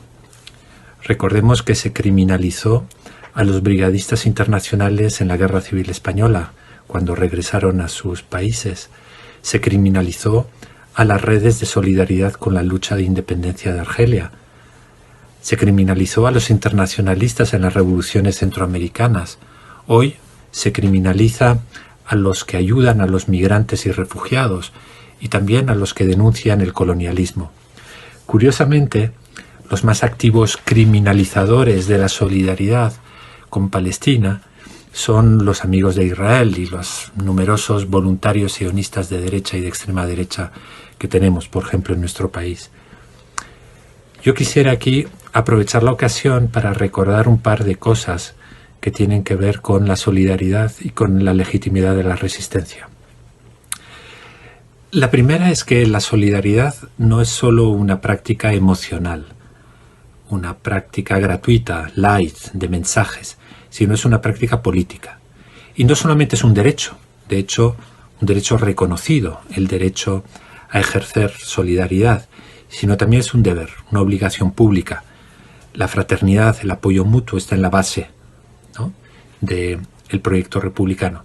Y así se le recuerda frecuentemente a los estados, incluso en varias resoluciones de Naciones Unidas. Se les llama a actuar ante situaciones no aceptables. Lo que hace Jaldía, de lo que se le acusa, es plenamente legítimo y es la más básica manifestación precisamente de fraternidad y de ciudadanía. En segundo lugar, la resistencia es legítima en algunas situaciones, y el apoyo a la resistencia palestina en este caso también. El derecho a resistir la opresión, de hecho, está recogido en numerosas declaraciones de derechos fundamentales desde la Revolución Francesa.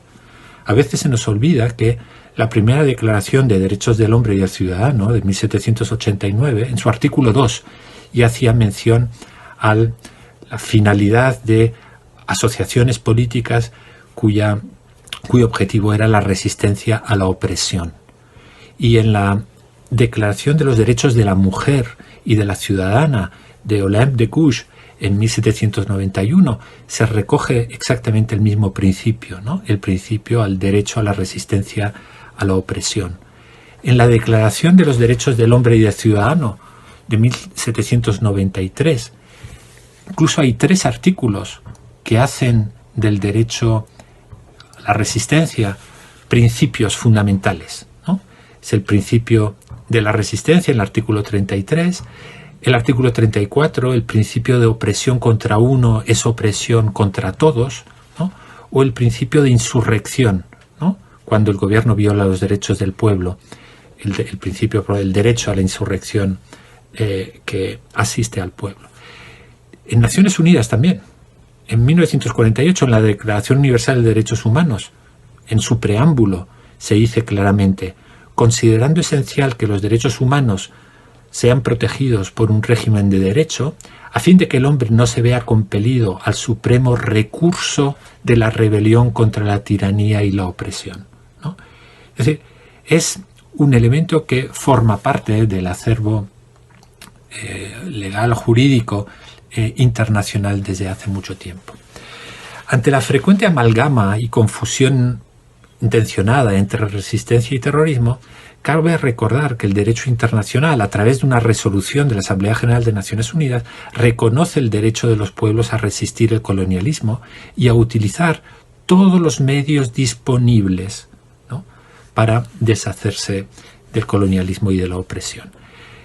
Es interesante, yo creo, recordar que hay una resolución de noviembre de 1973 de la Asamblea General de Naciones Unidas, la resolución 3070, ¿no?, que lleva el título precisamente de Importancia de la realización universal del derecho de los pueblos a la libre determinación y de la rápida concesión de la independencia a los países y pueblos coloniales para la garantía y la observación efectiva de los derechos humanos, que dice claramente que los pueblos sometidos a regímenes coloniales o de opresión tienen derecho a un derecho legítimo a la resistencia. Y voy a leer un extracto que lo ilustra claramente. Dice la resolución: reconociendo la necesidad imperiosa de poner pronto fin al régimen colonial, a la dominación extranjera y a la subyugación foránea, 1. Reafirma el derecho inalienable de todos los pueblos que se encuentran bajo dominación colonial y extranjera y subyugación foránea a la libre determinación, la libertad e independencia de conformidad con toda una serie de resoluciones que se citan. En segundo lugar, reafirma igualmente la legitimidad de la lucha de los pueblos por librarse de la dominación colonial extranjera y de la subyugación foránea por todos los medios posibles, incluida la lucha armada. Lo dice la resolución de Naciones Unidas. 3. Y es lo más interesante. Insta a todos los estados a que, de conformidad con la Carta de Naciones Unidas y con las resoluciones pertinentes de la organización, reconozcan el derecho de todos los pueblos a la libre determinación e independencia y ofrezcan ayuda moral, material y de otra índole a todos los pueblos que luchan por el pleno ejercicio de su derecho inalienable a la libre determinación e independencia. La resolución dice claramente que la resistencia es legítima, pero que además los estados están obligados moralmente a ayudar precisamente a estos procesos de liberación. Que haya organizaciones hoy palestinas en listas de organizaciones terroristas diseñadas por Estados Unidos o la propia Unión Europea no deja de ser una paradoja, en particular en lo que nos afecta más cercanamente. Hay 3 organizaciones palestinas incluidas en la lista de organizaciones terroristas, pero una sentencia del Tribunal de Justicia de la Unión Europea de septiembre del año pasado ha obligado al Consejo de la Unión a retirar, por ejemplo, a Hamas. Hamas ya no está en la lista de organizaciones terroristas. Y curiosamente, el Frente Popular para la Liberación de Palestina, que es miembro de la OLP, es decir, una entidad con la que la Unión Europea tiene relaciones políticas, diplomáticas, contractuales, sin embargo sigue estando en esa lista cuya legitimidad podemos cuestionar. Bien, ánimo al día y seguimos con la tarea. Un saludo.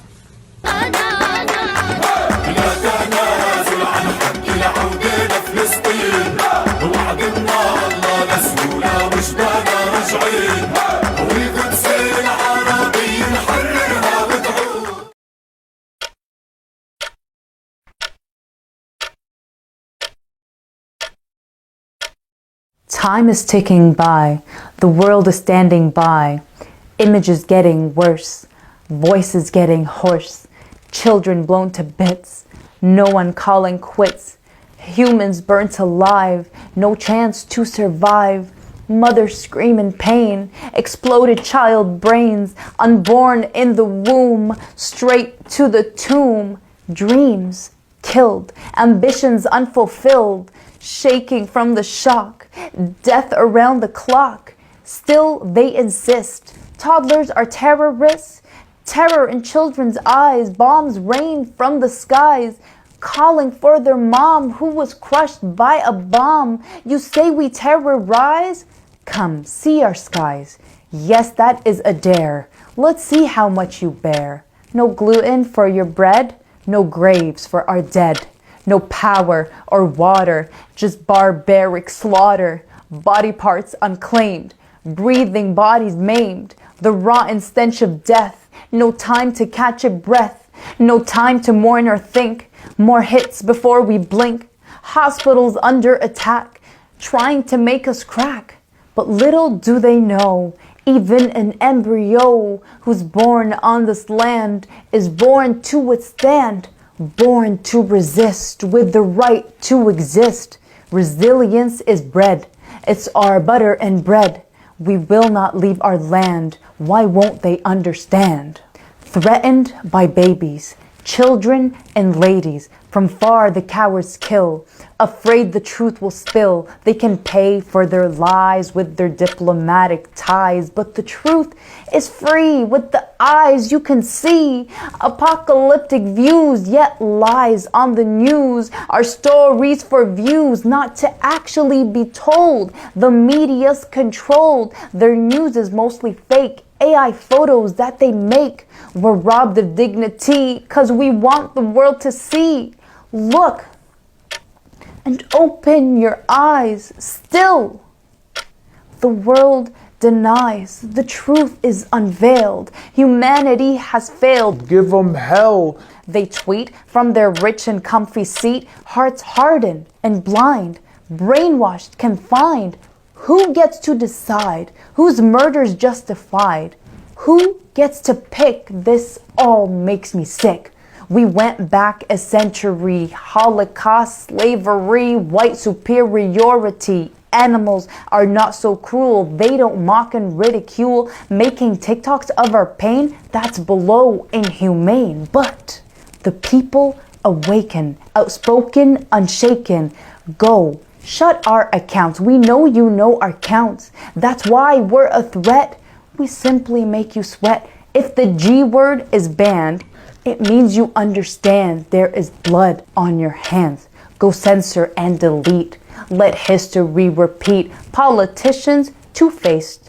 Our vote, what a waste. They're sly as a fox with their self-righteous talks. There must be judgment day, cause there is a price to pay. I heard a child scream. I wish it was a dream. This is reality. Shame on humanity.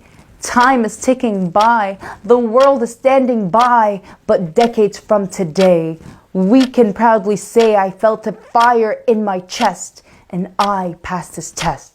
At least we say we tried to end this genocide.